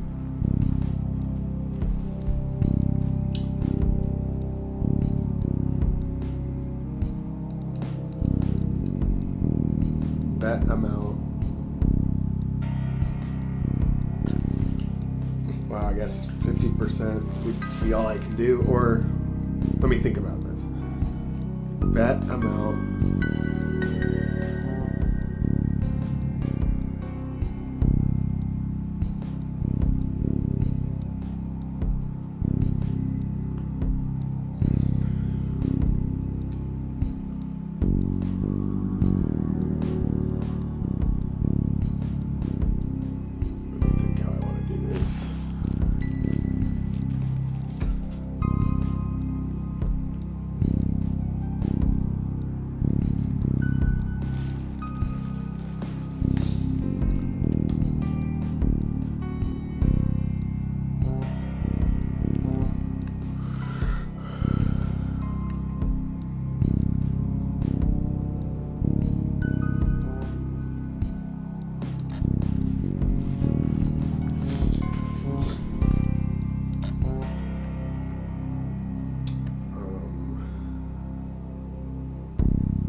Gambling winnings are 25% more.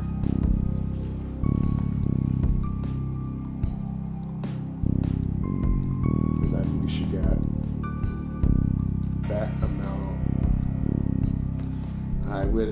The fact that it doesn't let me use decimal points is tripping me out. Okay.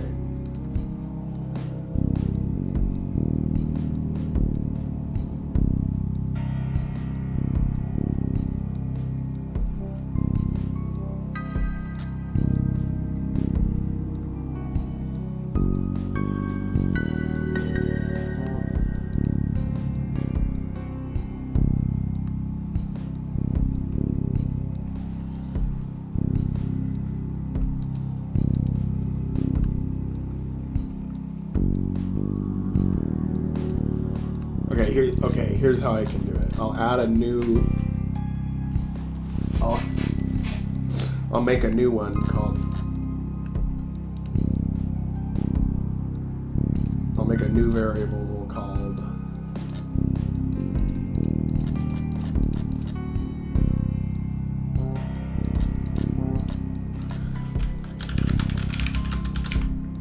I'll make one called bet amount bonus.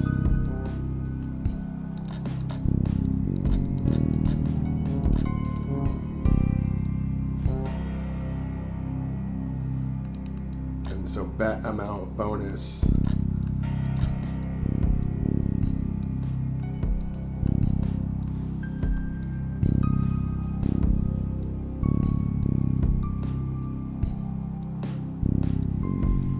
is, oh wow, okay.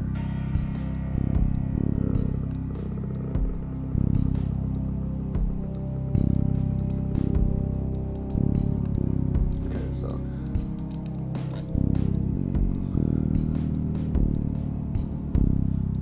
okay, wait, yeah. That we set the bet amount bonus to be the exact same as, no, not reputation. Bet amount first.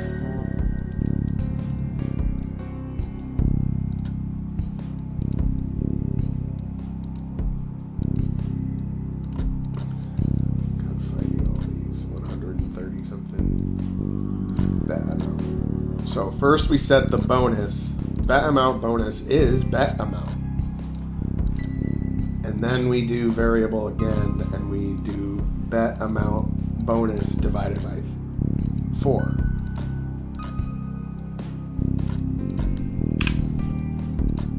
And then that way we have two separate numbers, the bet amount and the bonus.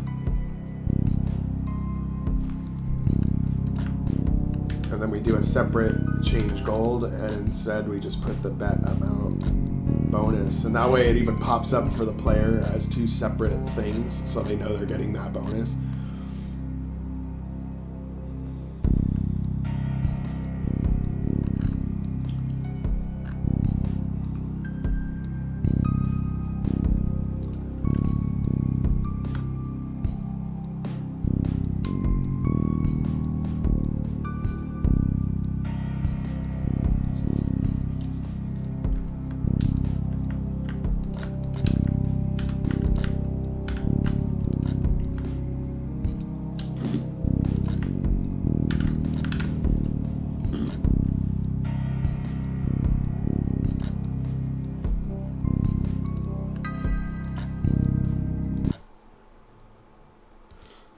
And now if I try it with, right now it only works at the blackjack table because I didn't fix it for the other one.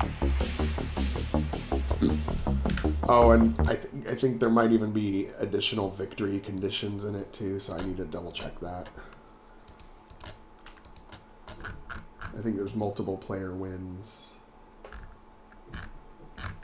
Yeah.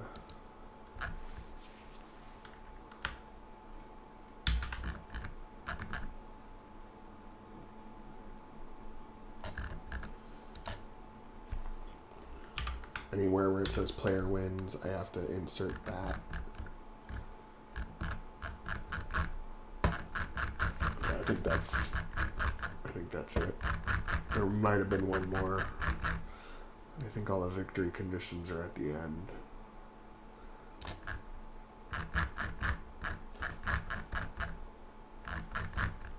Yeah, good. Okay, let's see.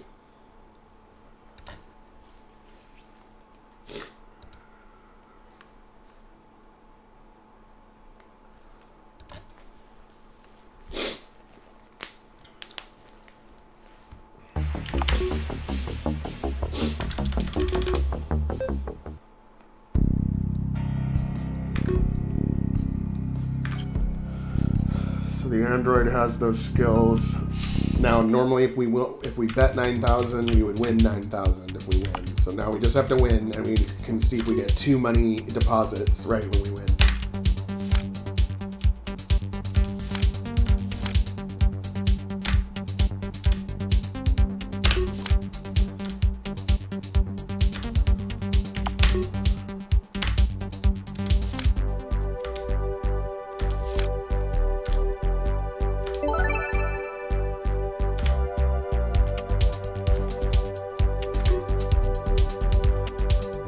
I don't think it worked. I think we need to check if that switch is on, because the switch might not be on.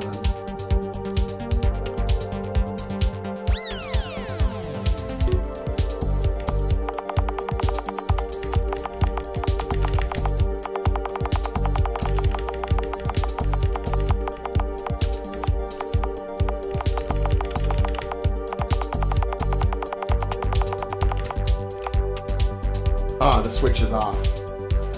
So the state is not actually activating that switch. That's the problem.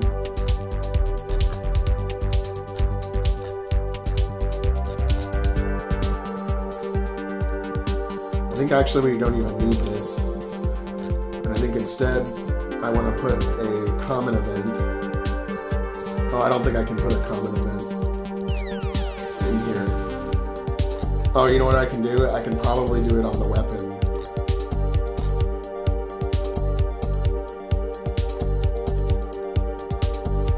I could have sworn I could put common event in here.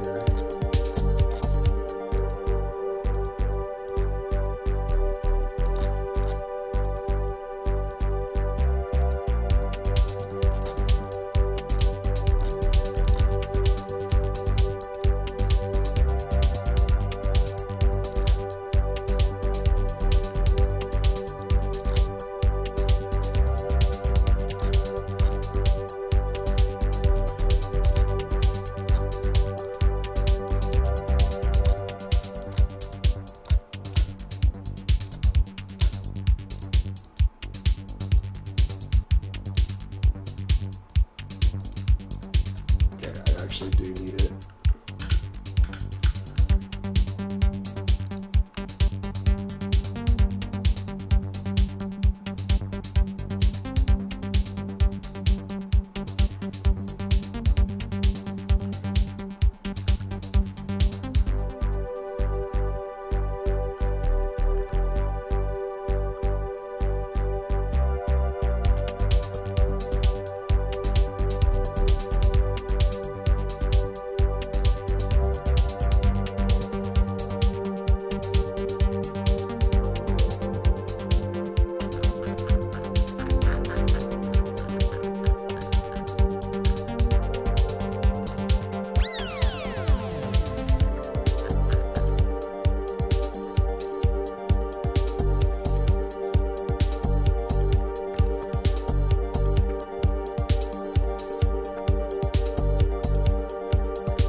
custom apply effect.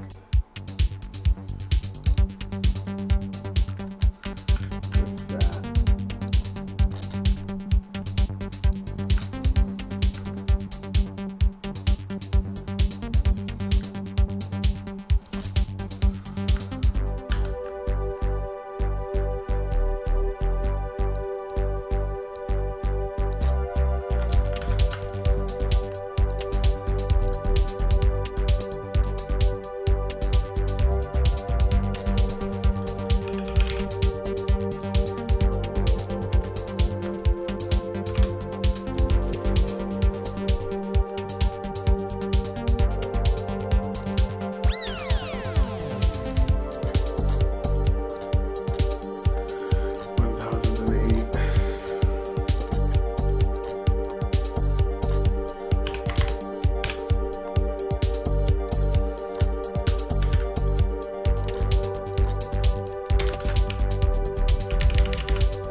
Reason the switch isn't turning on.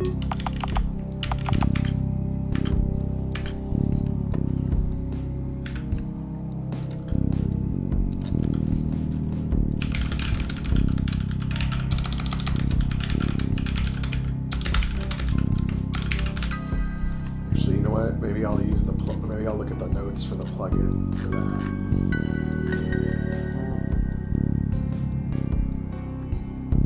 Custom.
itself is a skill that's passive.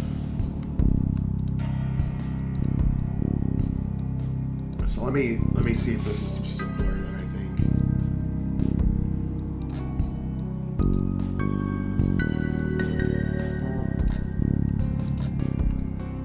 If the skill is passive,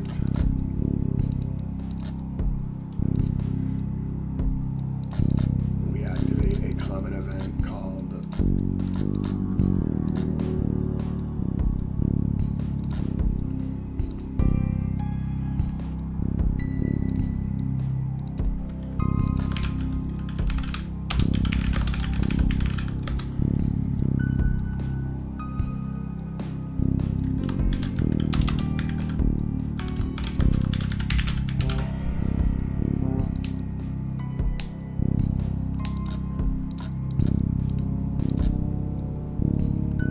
simply tell it to activate the gambling winnings switch. So let's see if just having this skill alone. Because I think maybe I overthought that one, but let's see, maybe not.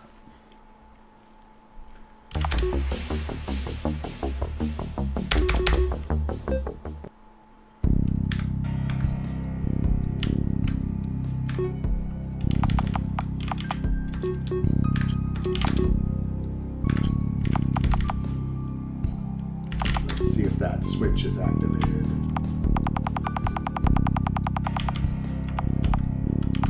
If it is, then no, it's not.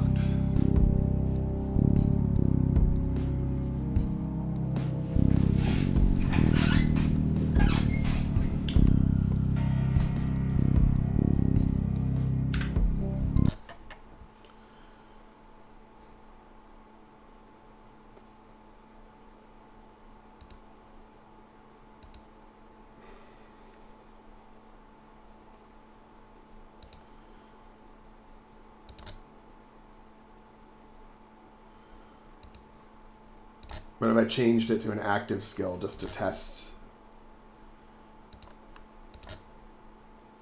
I bet it works if I do it like that. But we don't want it to work like that, but I'm just testing to see if like the common event activates or not.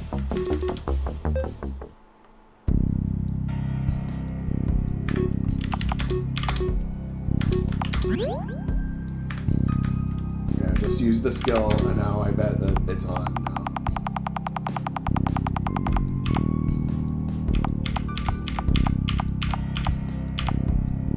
Yep, you're activated that time. Okay, so let's see. But if it's a passive skill, it does not.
I know it doesn't seem like much trying to do this, but if I can figure out how to get switches to activate if you have a passive skill, there's a lot I can actually do. So I'm just trying to figure it out.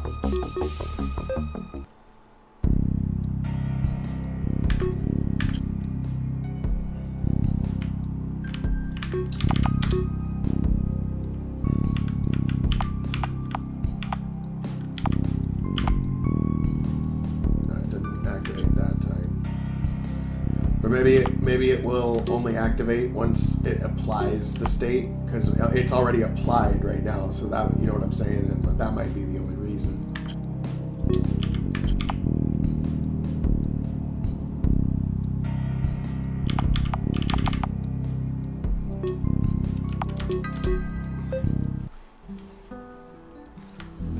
I have to skip this really quick.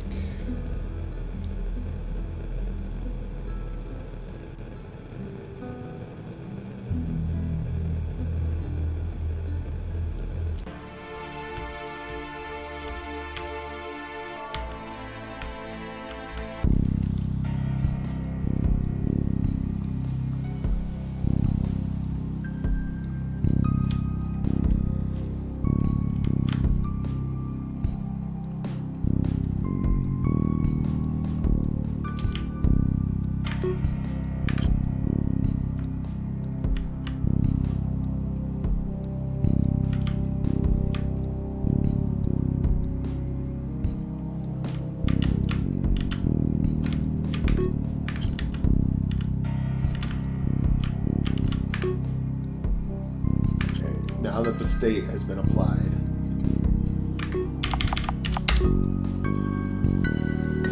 Did not apply. Right, so it's probably something related to me entering this wrong or something.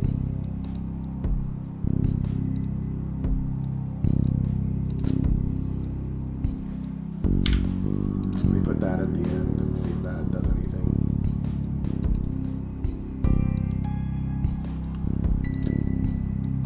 I should have saved right before doing that too.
that simple.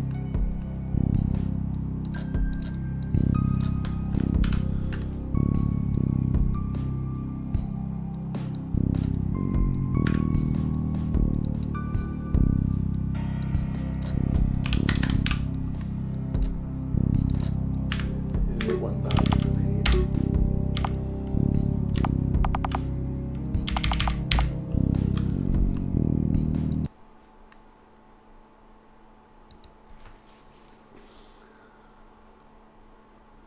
Switch on 1008.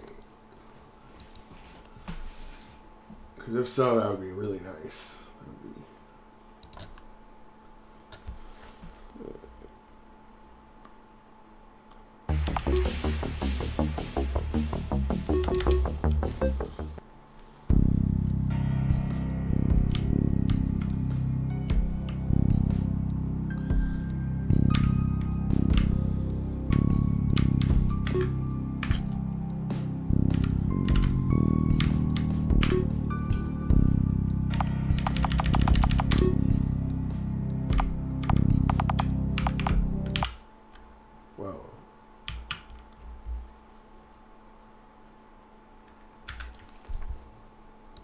That's a fluke.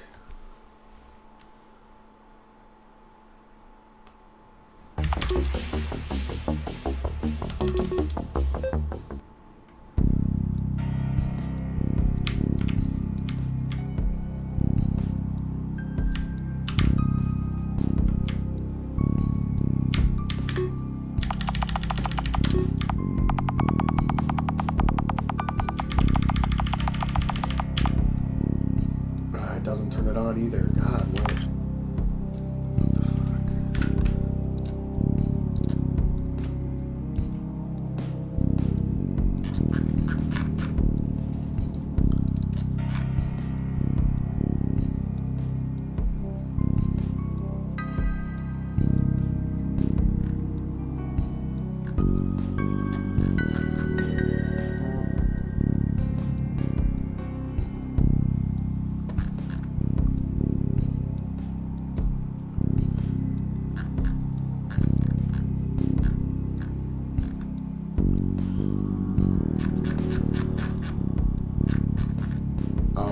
I have to do it like this.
skill 475.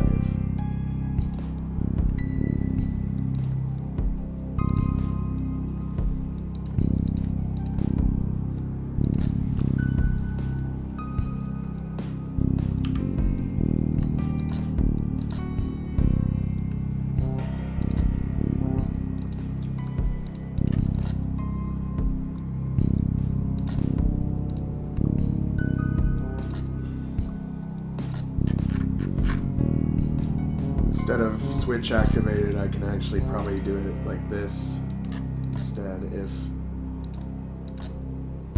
actor has skill.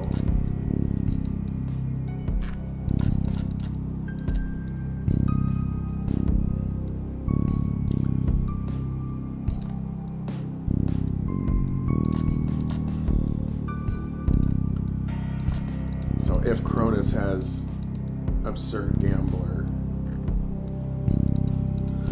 then this shit happens anyway, and then if doesn't, that amount. That'll work. I should have just done that sooner.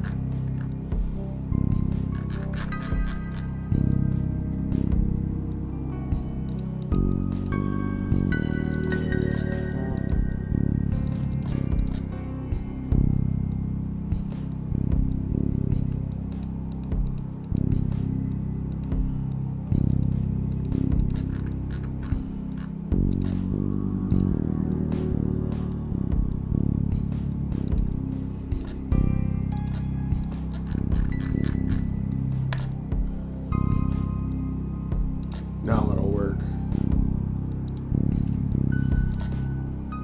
Sometimes it's simpler than you think, and sometimes it's more complicated than you think. Okay.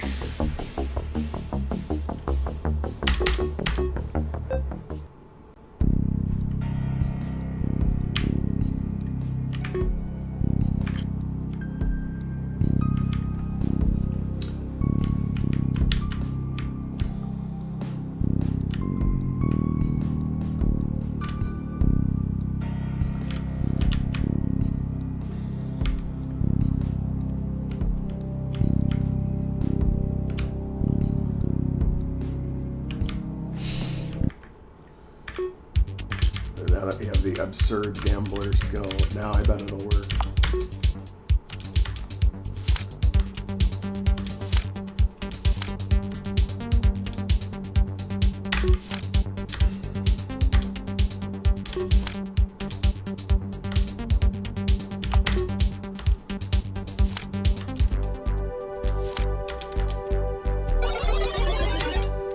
Okay, I lost, so I can't. I don't know if that worked or not.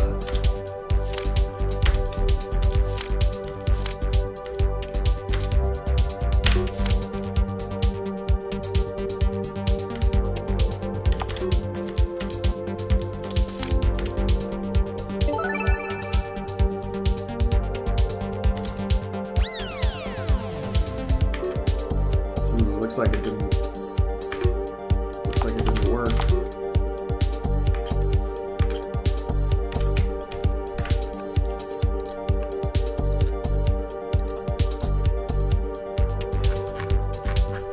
Let's say if affected by state.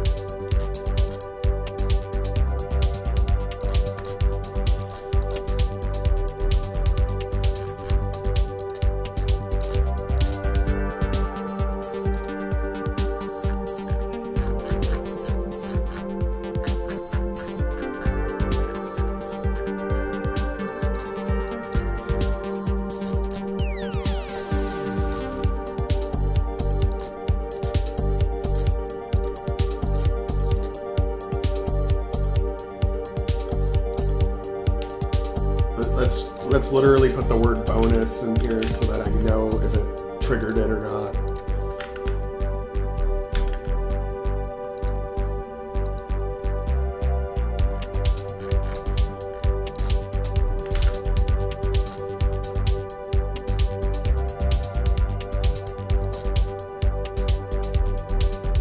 Yes.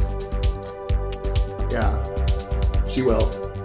She plays a pretty big role in the main game, actually.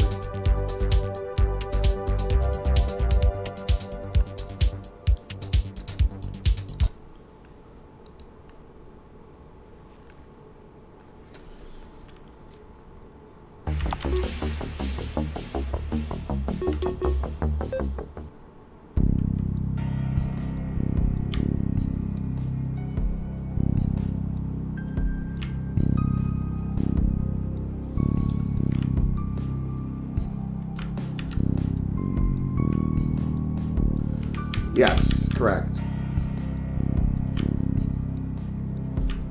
This game kind of takes place in the 5 years that she was in prison, because remember in Origins she got put into prison and then 5 years later broken out, and then you went through the gate that Keldar, set up for you. Well, this game, Rebellion, takes place a couple weeks after she was locked up. So she's currently in prison in this game, like right now, and kind of off screen. We did have a news story about how long it's been since the Raxion incident. So that's how we kind of get the player to know what the timeline is, because the news guy goes, it's been 6 weeks since the Raxion incident, and you were obviously there for the Raxion incident as Everson in Origins.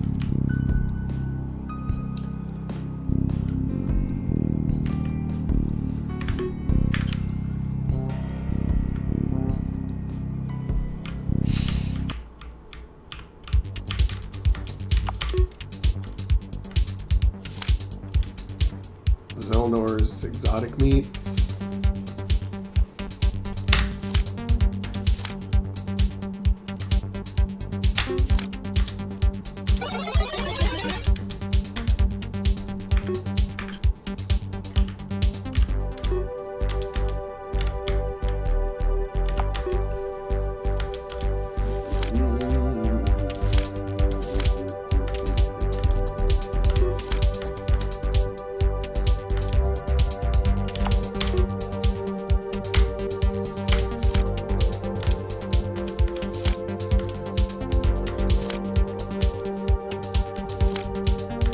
Come on. I literally got 21, and then they literally got 21. Fuck that.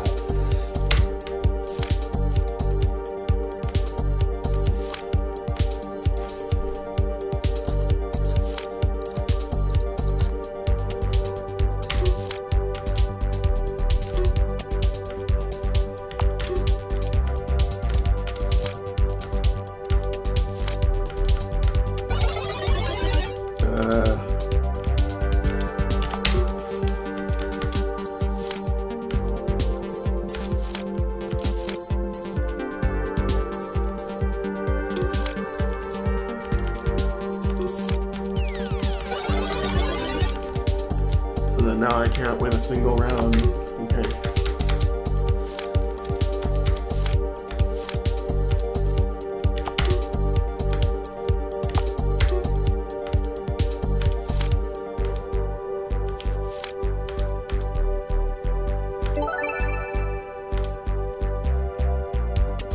That's so weird. That should have definitely worked. If Cronus 13 is affected by Absurd Gambler.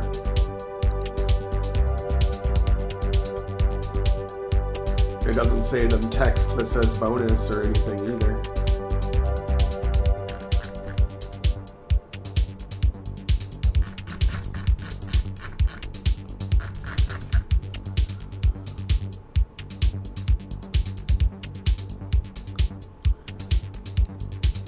That's interesting. So it thinks that Cronus is not affected by that state.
That should work though. I don't know why it's not working. The only thing I can think of is if maybe it's not the same code as 13.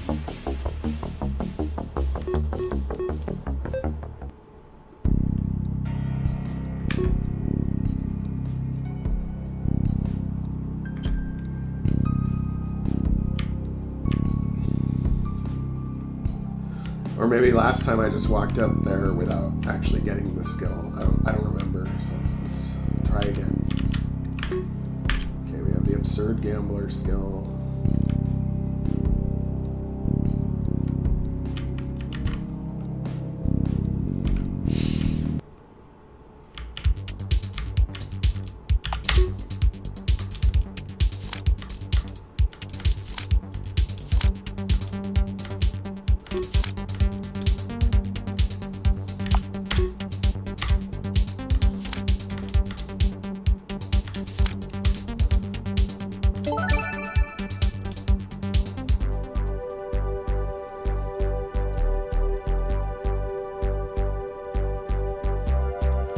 Yeah, they're dead. Their bodies are dead, but their brains were the memories and their brains were downloaded into a computer. And because the Malarians had the Eye of Providence, which was the relic that lets them see it forward and backward into the future, they knew that in the future Kern would find their computer system, so they sent Zeron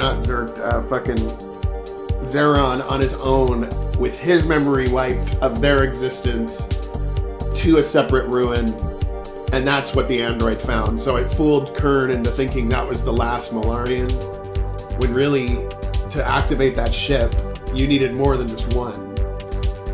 And they were hiding in the computer system, right? So, and only Zeron had a glimmering of something that can unlock them. That's kind of how it ends up playing out later in the game. A little convoluted, but I think I made it work okay.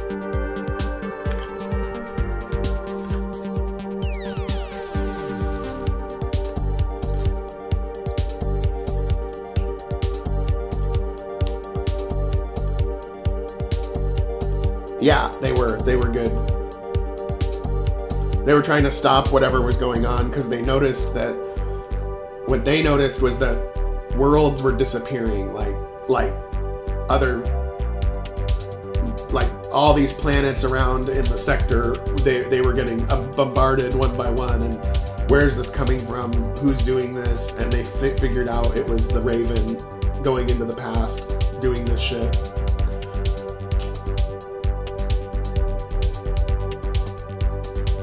Because remember, in Origins, the Raven goes to the second the Raven disappeared, everything changed. So what was it the Raven doing all that time? And it was going way back and fucking up shit way earlier. And the reason why the ESA happened was kind of not by... It was actually by accident. Even Kern didn't intend for that to happen, but it ended up happening. Because they started changing stuff, and there was some kind of earlier civilization that had some kind of influence on Earth that they didn't think did, and that was the difference.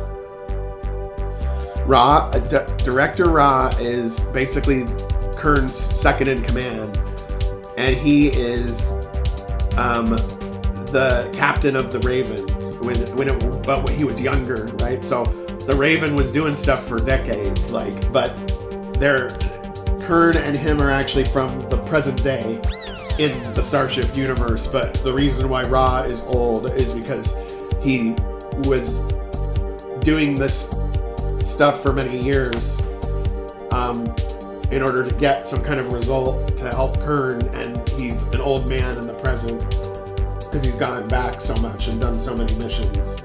That's why so much changed in the blink of an eye from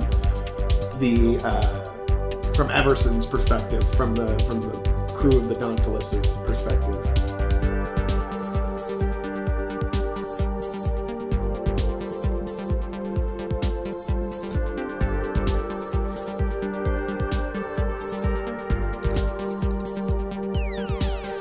Okay, I'm really wondering why this isn't working though.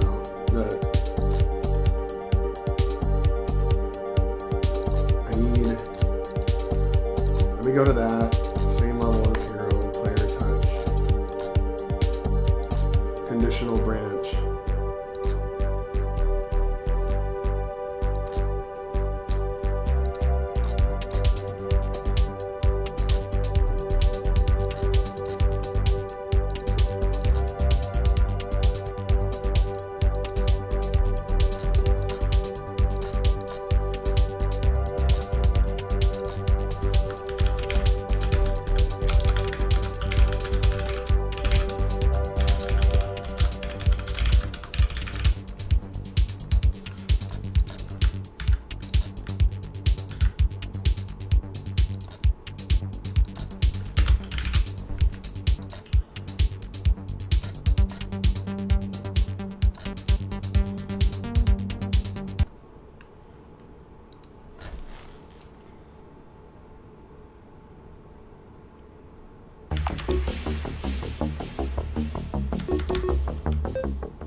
And now I bet that the fucking thing will say that, oh, you are affected by the state, and it won't make any sense.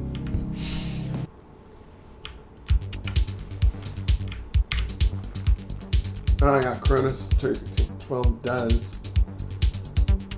Or Cronus 13, but I accidentally said 12. Cronus 12 does have the gambler trait. So this isn't working for some reason. So the only thing I can think of as to why it's not working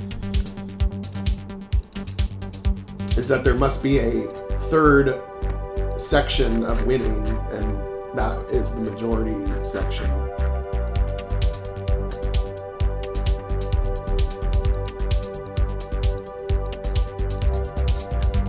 Player wins, player loses. Player wins. Oh, here we go. I forgot one.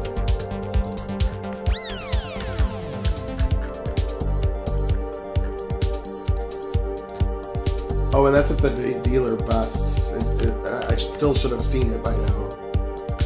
But hey, it's good to have that in there anyway.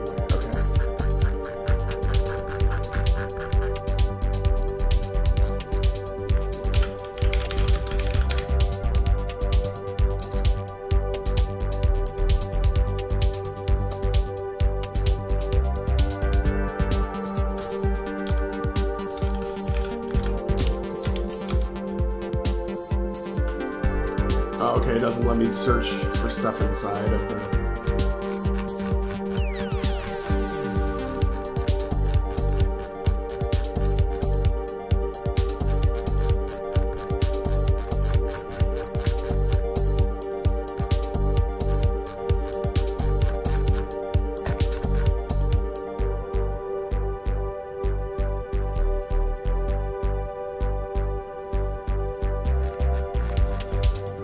Yeah, I mean, I'm thinking of making like a mini game where you can catch rats and make money on them, or eat them. You can decide to eat them, but somebody will trade them in for money.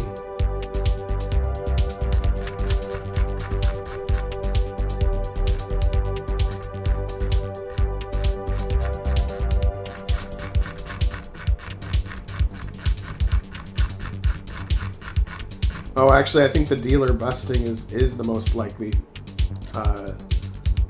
way of winning. So, okay. Let me try this again. I think it should work now.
in Starship Freelancers, there are the Ratarians, which they're like rat humanoids, and they're addicted to blue cheese. That's what Joel Eagle came up with.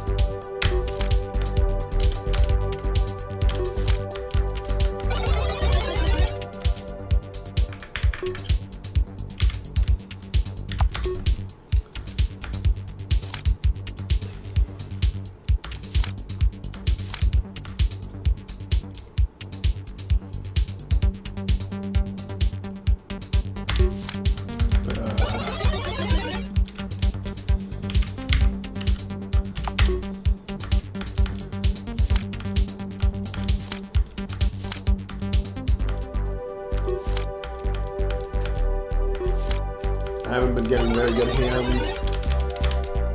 And now now I have 20,000.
Betting credits you don't have could be dangerous.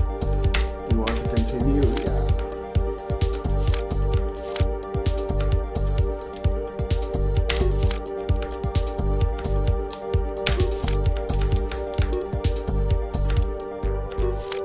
Oh, come on.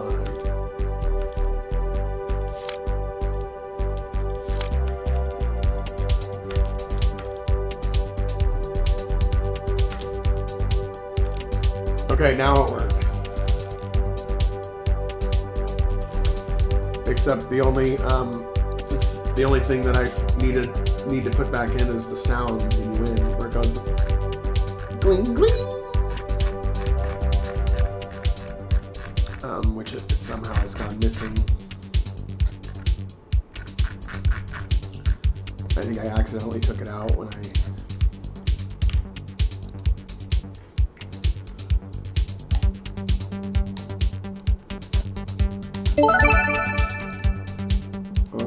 I guess I already had that then. Yeah, never mind.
we racked up some debt. We'll have some bounty hunters coming after us.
course, the rat is edible.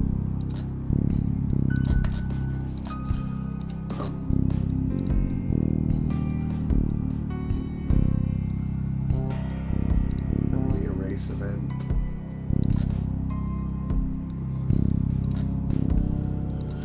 And that'll make it so the rat will disappear, but then it can respawn later if you like leave the map and come back. And then the rat catching can be like a little thing to earn some money. If you don't want to gamble, you can get 100 credits per rat.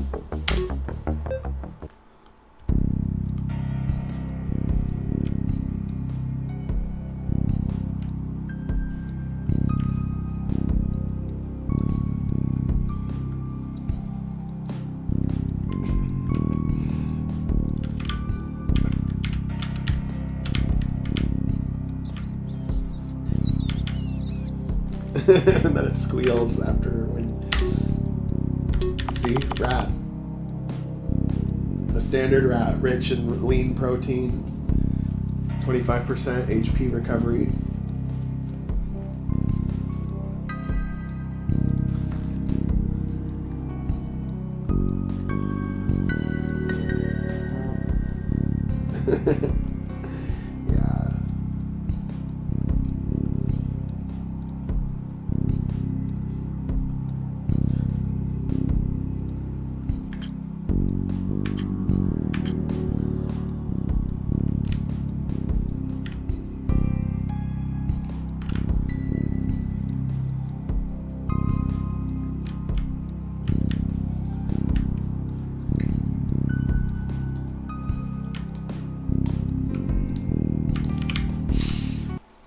And then if we go into the casino and come back out, the rat will be back.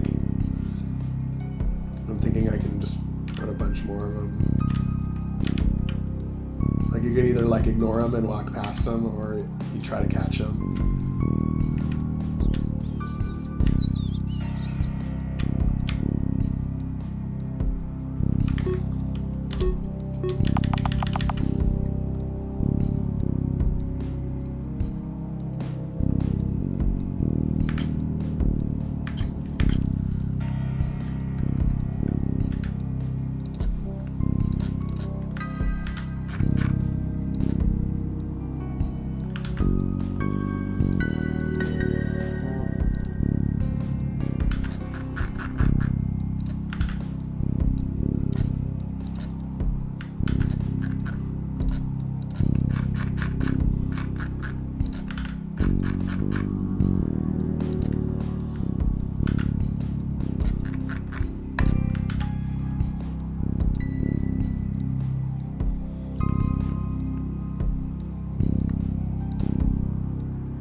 Like it, especially if somebody can sell it, you can sell the rats too for an increased profit versus what trying to sell it at a normal shop.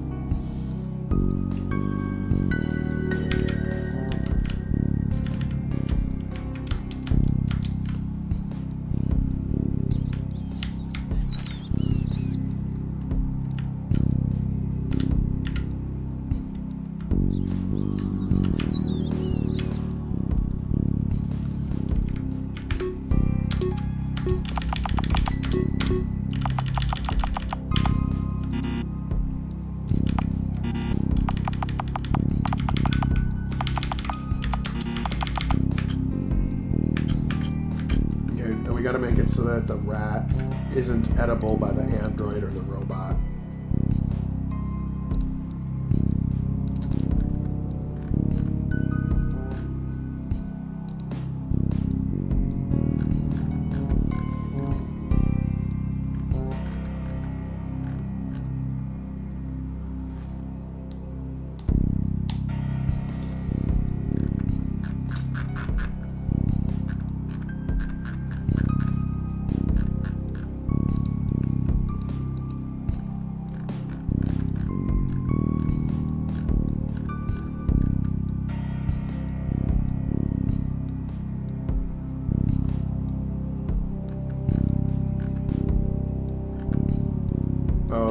wait a minute. Class-based item. Uh-oh. One sec.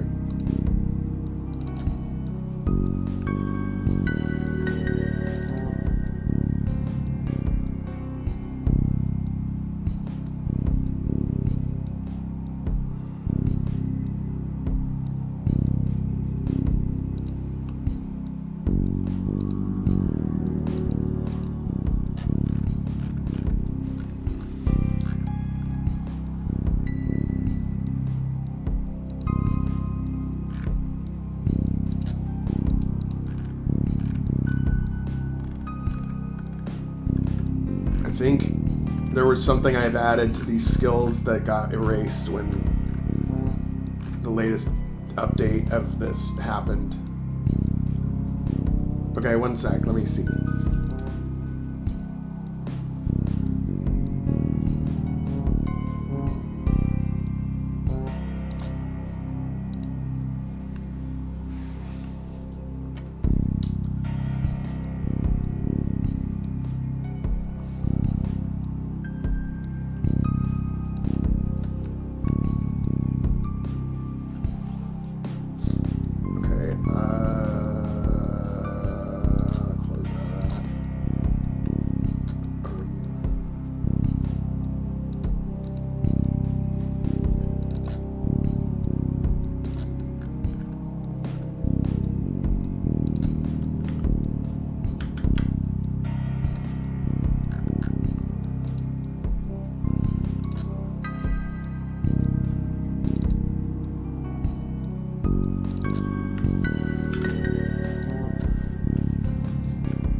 I'm just gonna do it over again because it's faster that way rather than trying to figure out what changed and what didn't.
now we have to test this.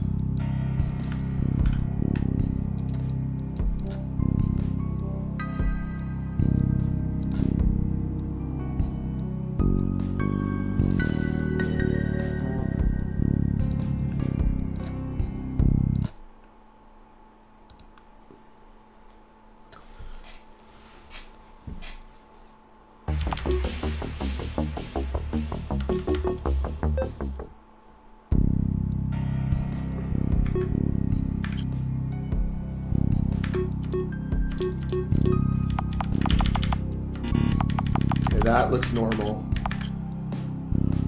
But now let's go into battle and see if it does something weird or if it does it normally.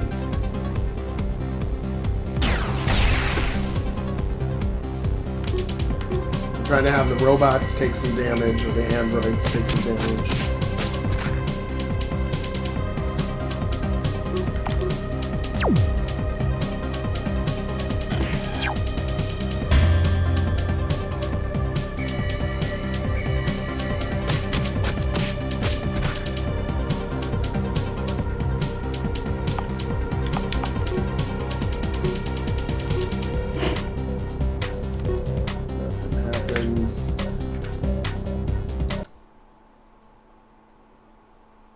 Now I want to set the mode to be different. If I remember correctly, the mode acted weird when I think it's because I had a replica of 2 plugins, though. I think that's... Let me try it. Let me try my...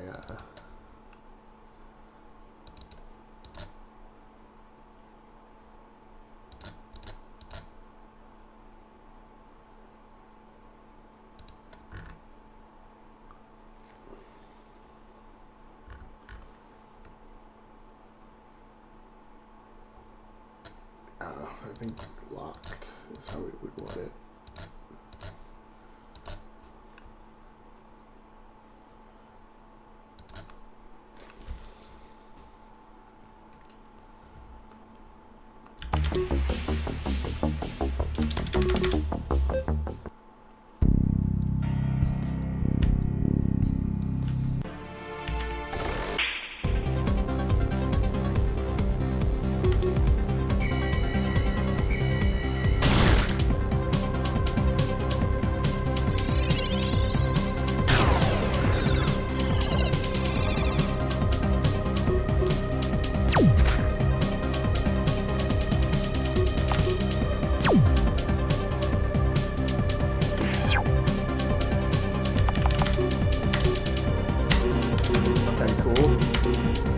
Let me do it on either robot, which is good. It does let me do it on the organic characters. Okay, great.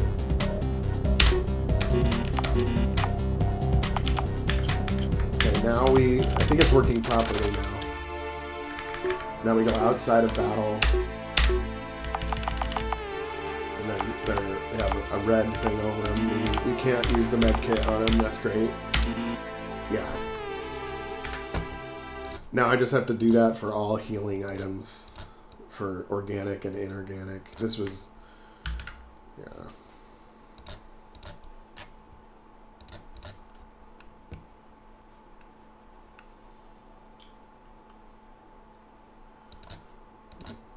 Friend shot.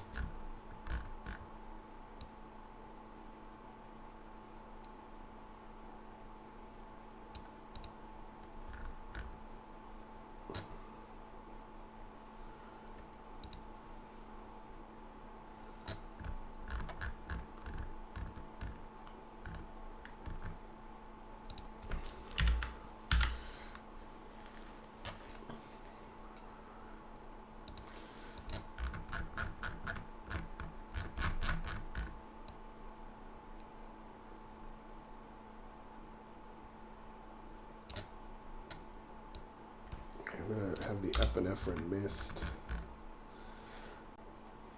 Oh, you know what? The epinephrine mist, I actually think I don't want to do the usable on class, because then it'll prevent me from doing it, even when, because it's like an everybody gets restored type of thing. I think that custom select condition is not valid anymore, but I lose track of these things sometimes. Okay. Yeah, the epinephrine mist. Anything that affects all party members at once, we want to just leave as is because it's not selecting any particular one. And I bet that if I put specifics in there, it'll say, oh, one of them is going to be selected when they can't, when they shouldn't be. And yeah. Stem cell gel. Organic.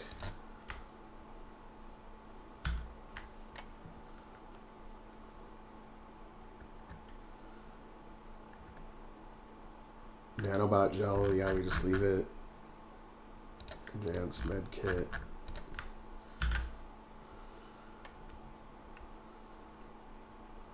Let me go to Skittle Steak.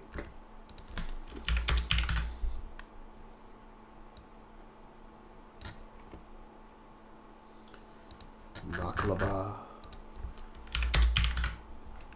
Black.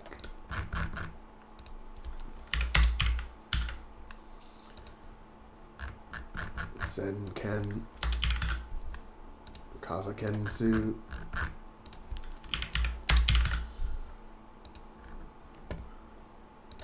Advanced nanobot gel.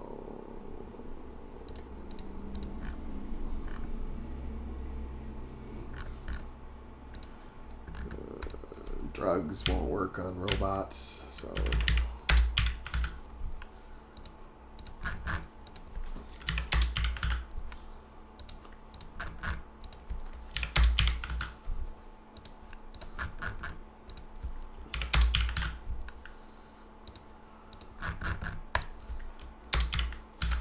testosterone gel.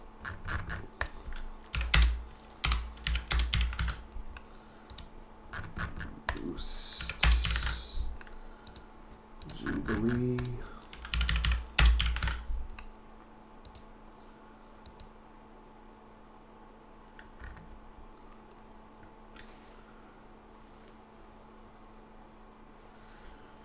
Raw cannabis.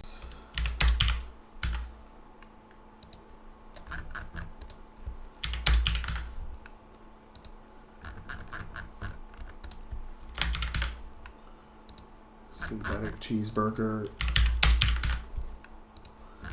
Nutrient jelly. Unite heart. Stimulant ration 102B. Fangor meat. Synthetic beer. Synthetic wine. Fangor stew.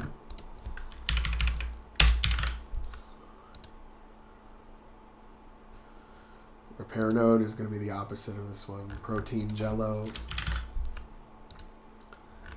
Soy balls. Nutrient paste 52A.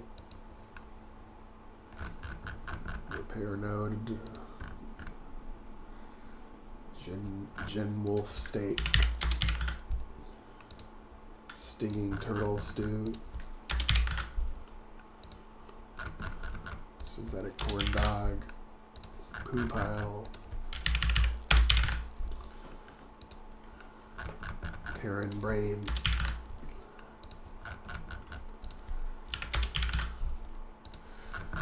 Terran hamburger.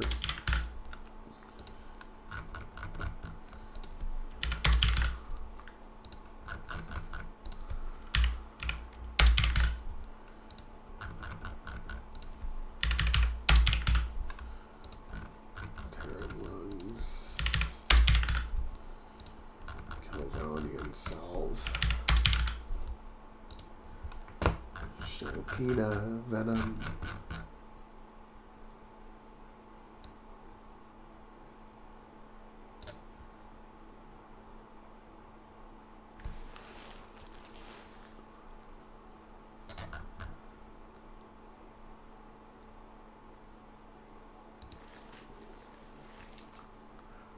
Voltage regulator.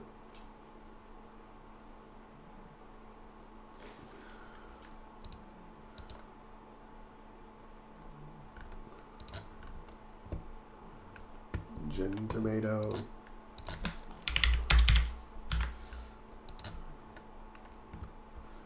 Synthetic sushi.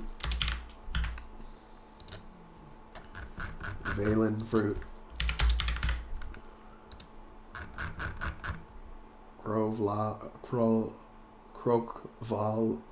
Krokvala.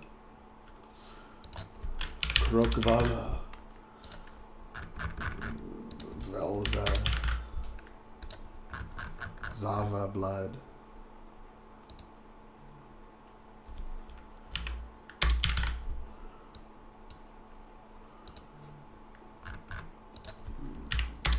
Biocrystal. Dog biscuit. The Canite soldiers drop those. Rat. Oh yeah, the rat. Gotta love the rat. Okay. There we go.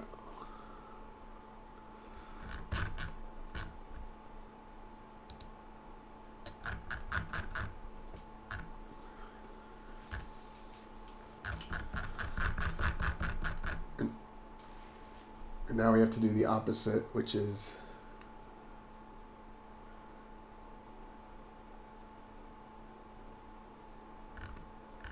the robot healing items only. And that's going to be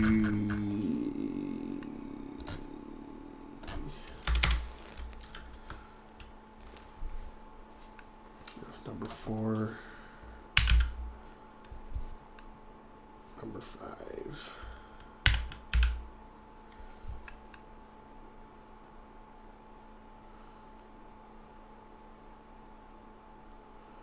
Number 12.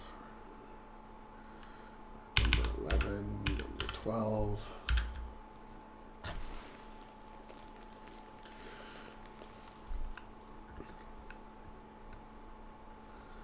Number 15.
Repair node and the jumper battery.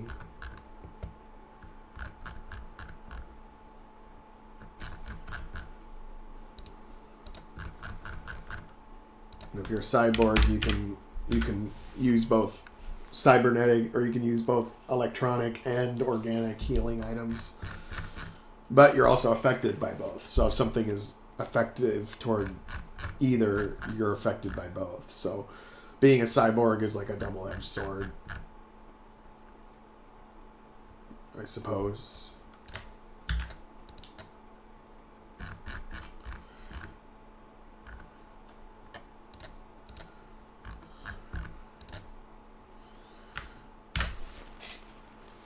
Okay.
Rats in inventory.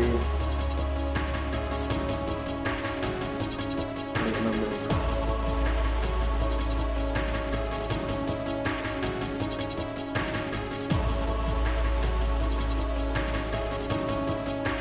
The value of the rats is each rat times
Okay, let's see if that works.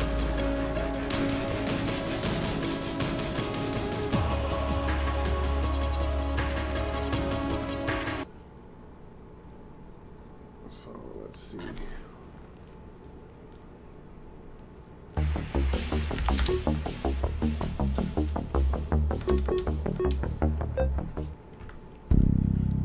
See if these rats are...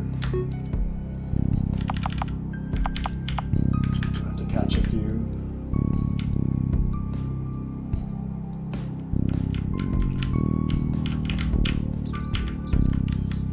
So I should get 500 credits from this.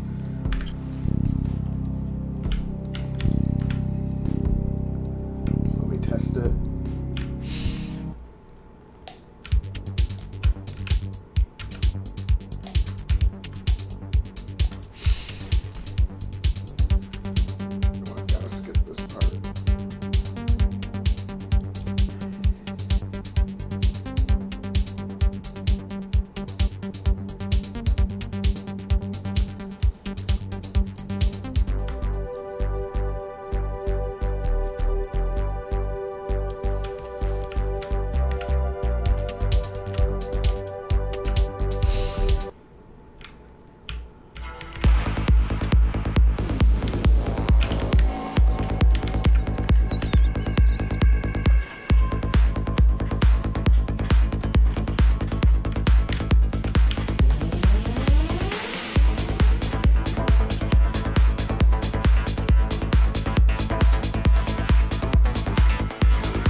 I do have 3 racks. Cool.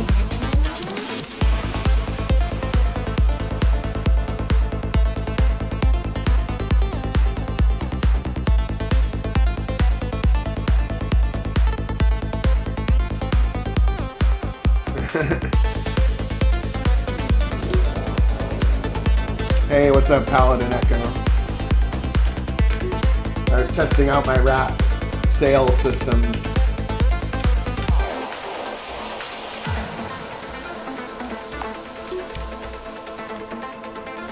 Yeah, I'm basically almost done with the plot of Rebellion, but I'm adding in like NPCs and like little extra stuff, so it's not just like a 100% linear game.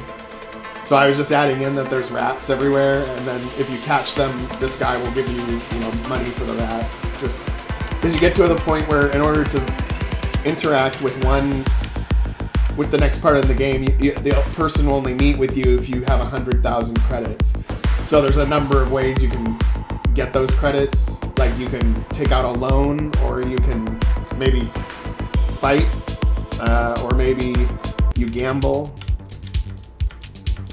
This is a casino, so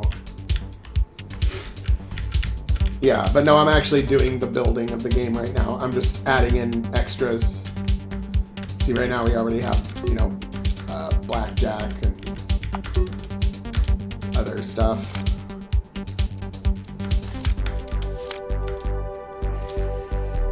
I'll show you some of the other games. One sec. Okay, looks like I lost. And then I got this game. Tasty and juicy aged Arachnor sandwich, only 99. Well, I lost 9,000 credits there. And the game with the lowest chances of success, of course, are the slots.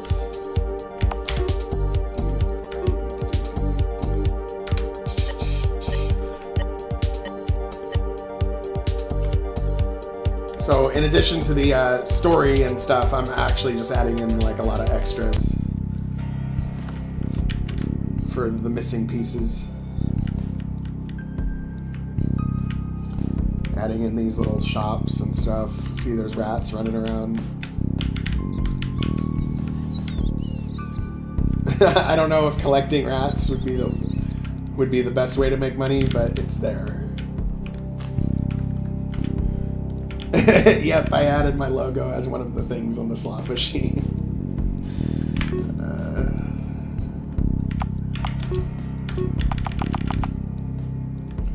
Standard rat, rich and lean protein.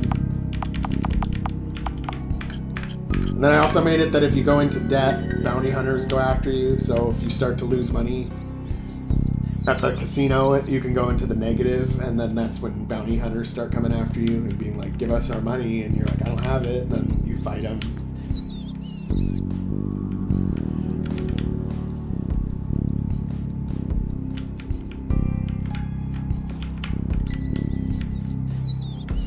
But, yeah. But you can see I kind of upped the visuals a little bit over time.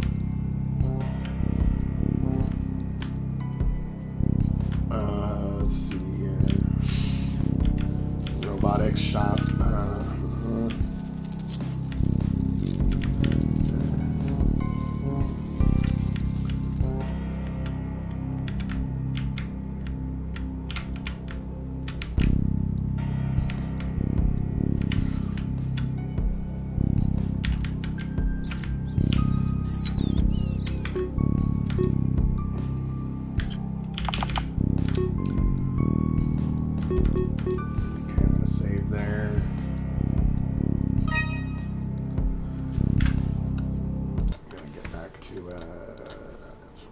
What happens if you don't have the rat? Like if you have 0 rats in the inventory. I'm working to get this game done as quickly as I can. It's mostly done. It's like 80% done.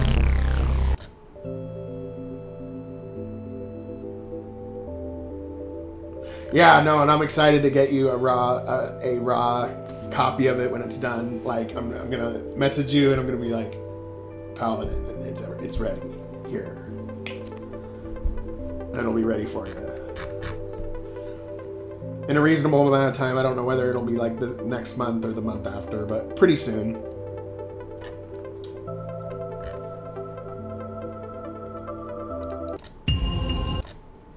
And it should be an upgrade, and it should be longer than the last one you played. Yeah, it's better not to rush it.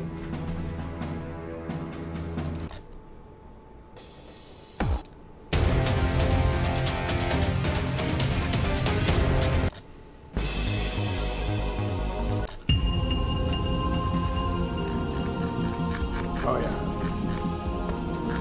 It's gonna be pretty good. I'm excited to get it out there.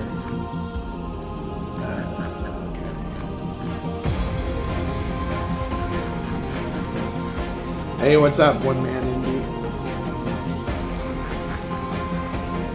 I saw you were developing last night.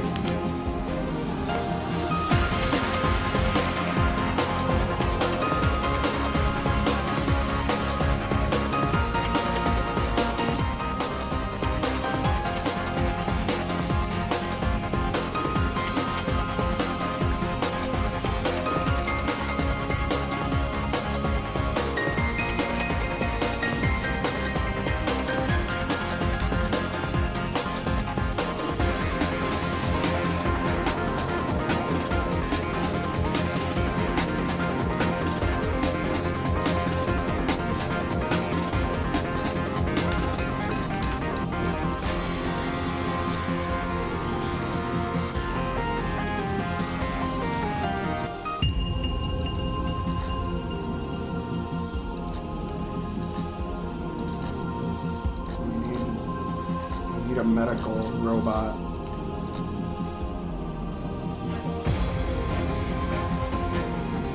Yeah, take it easy, Paladin. Thanks for stopping by.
what I'm doing now is I was about...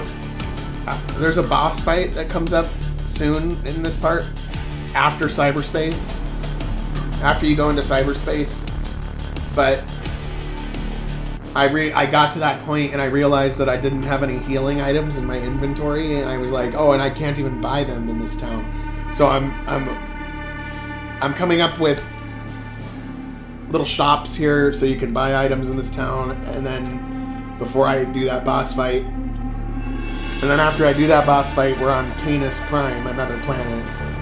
So I'm basically getting all the setup stuff ready for that part, so that if somebody played through this part of the game, that would be complete, instead of missing items from their inventory or having to go back to the first town in order to buy items. Like when you already have the items, you might not notice, but then if you don't, then you're like, oh shit, I don't even have a way for those items to get bought. And in this part of the game, there is a section where in order for the Zerk to speak with you, you have to give them 100,000 credits. So I'm also coming up with alternative ways to earn credits. So you can either gamble at the casino, or you can catch rats and somebody sells you can sell the rats to a person who gives you 250 credits per rat. Or you could take out a loan that gets withdrawn later, and you're in the negative big time, and bounty hunters come after you if you do it that way.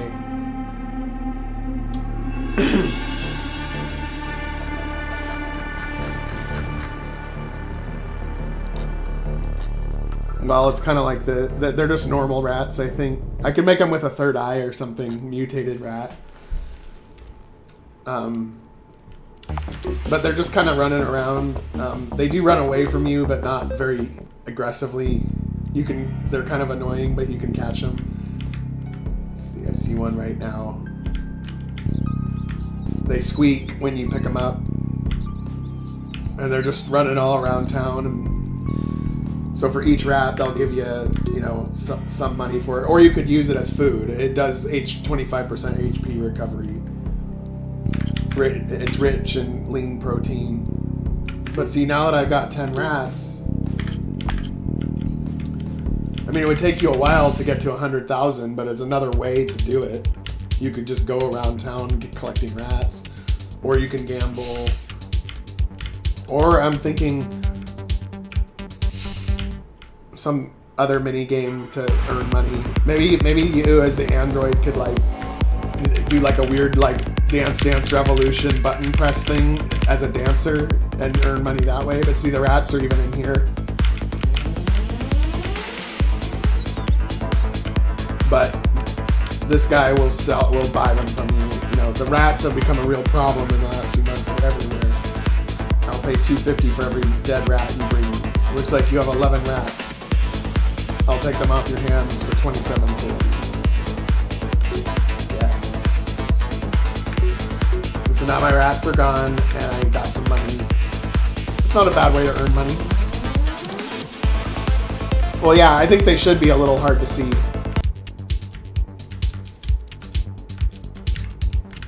We don't want it to be too easy to catch the rats.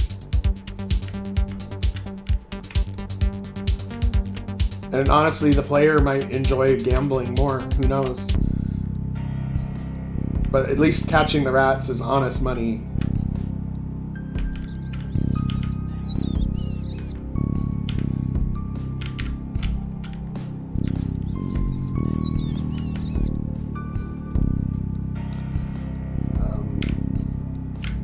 And then the other option is to take out the loan, and you can get your money right away. But it's probably the worst option to pick, because later you're going to be screwed. So, instant credit available now. Yes, I'd like some credits. Have you read the terms and conditions? No. I'll summarize. You may borrow up to 500,000 credits.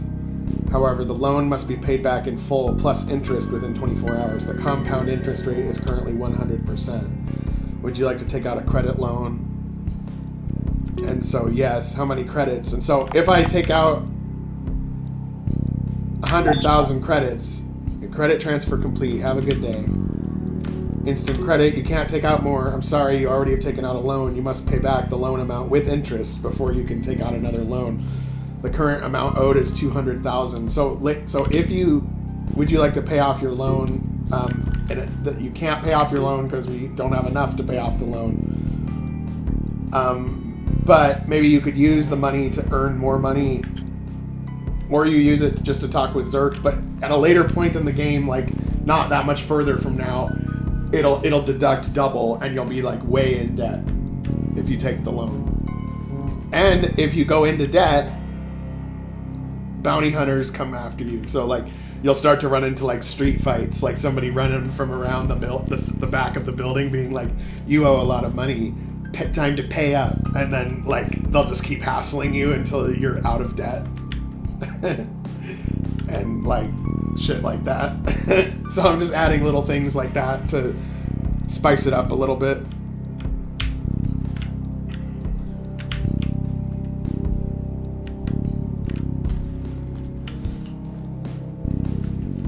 Medica.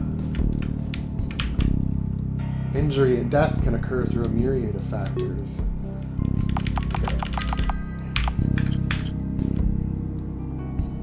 Medica. Glint's gear, Wade's weapons.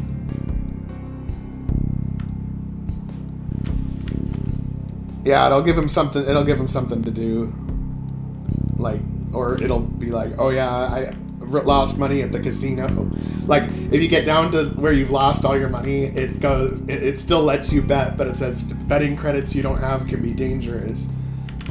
Do you want to proceed? And the player can just go deeper into debt if they want. I think I want to have some kind of weird option too, that you do get to see Zerk if you owe like way too much money that you could never pay back. Like his guards literally find you and are like, we need to talk. Because, you know, he owns the casino, so everybody owes him money, and yeah.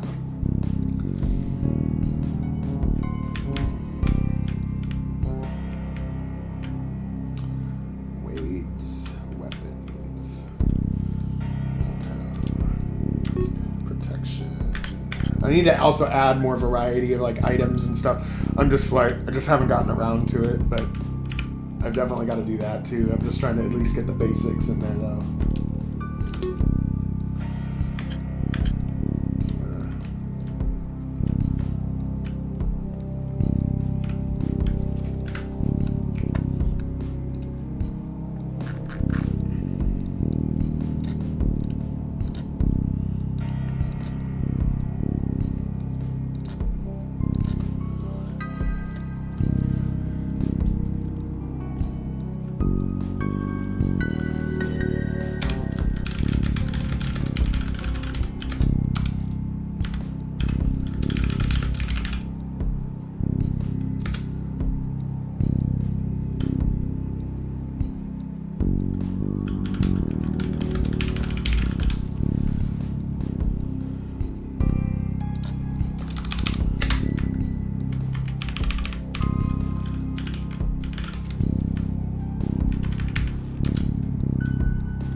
Glints.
Somax. Salvage.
Okay, I thought that this upcoming Wednesday was the strange and unfortunate things happening or whatever.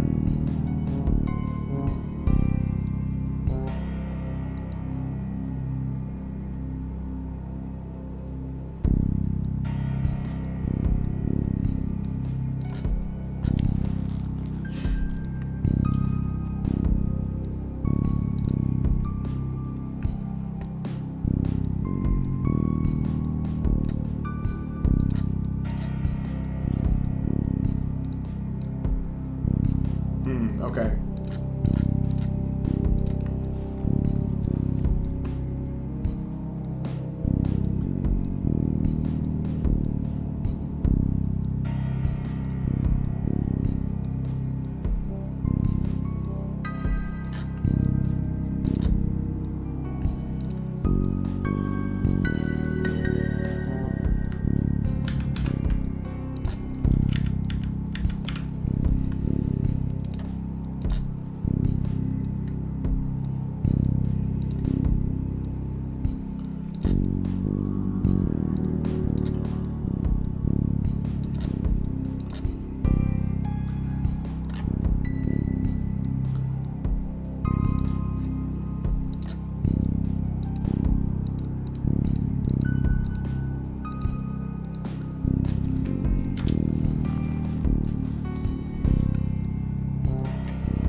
Yep.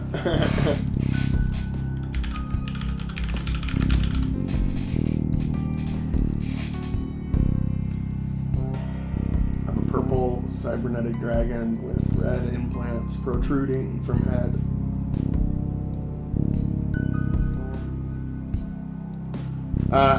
I wait. I have a few credits, so I'm doing those. I have other generators as well, but I'm just using this right now. Okay, this one's closer, but this one,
Borg implants is getting closer.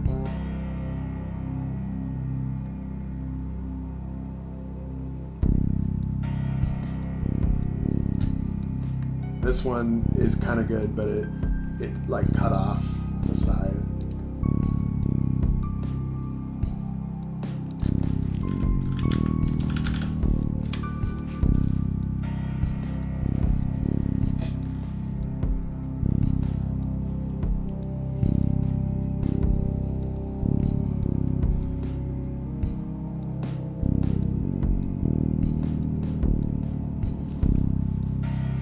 Yeah, it's getting there.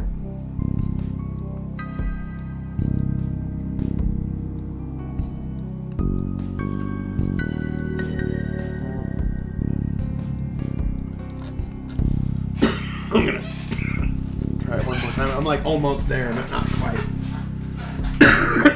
It's like 85% there. Ooh. These ones are looking pretty good, actually.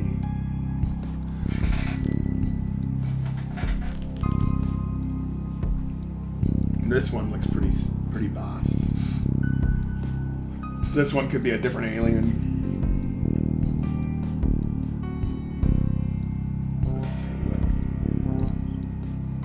it's like that.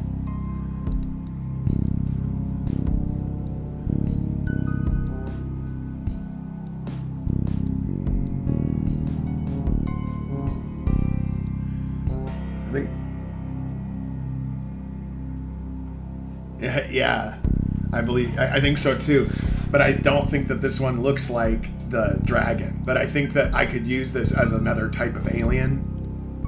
Like later I'll find a sprite where this fits perfectly for that.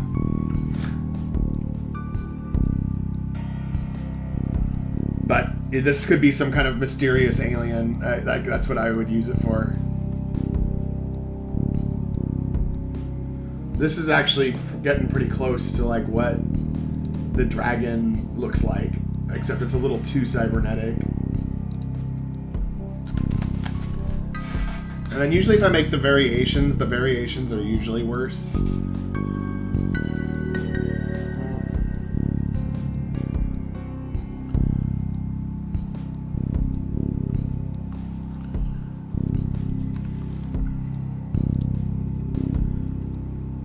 They're usually a little more incoherent.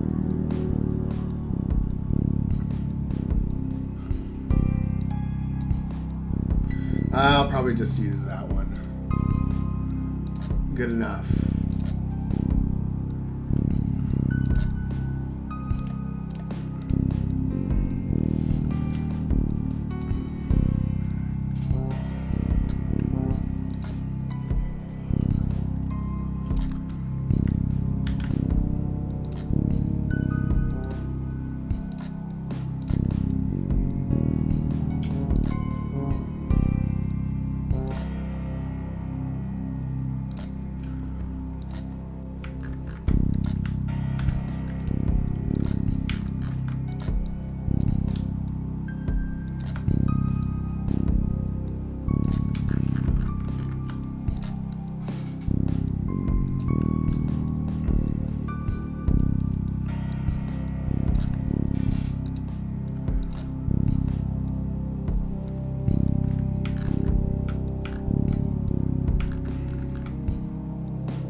now that we've got some shops in here,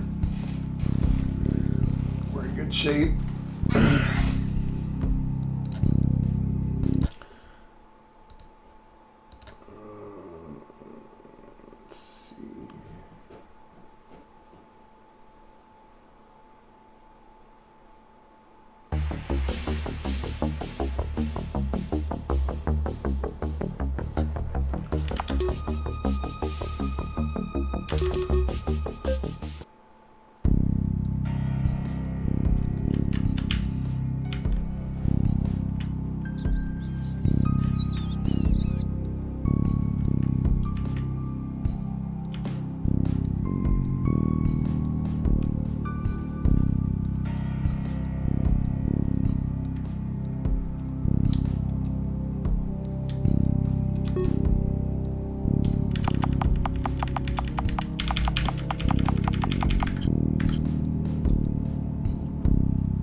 then I think we should also have another thing with the rats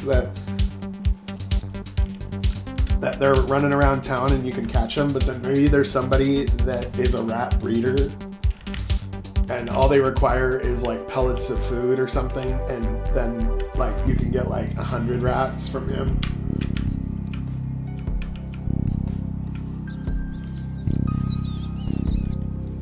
And like cheat the system.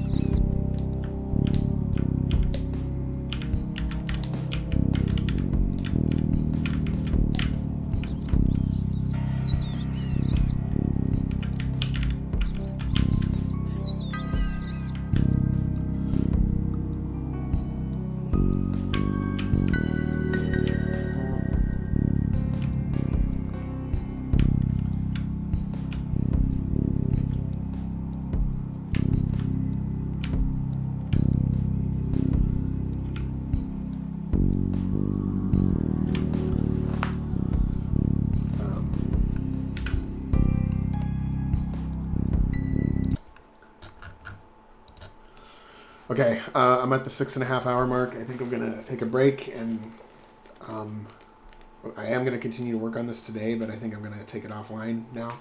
I do anticipate doing another stream tomorrow, so I will probably be here tomorrow. So anyway, everybody have a wonderful weekend, and see you tomorrow.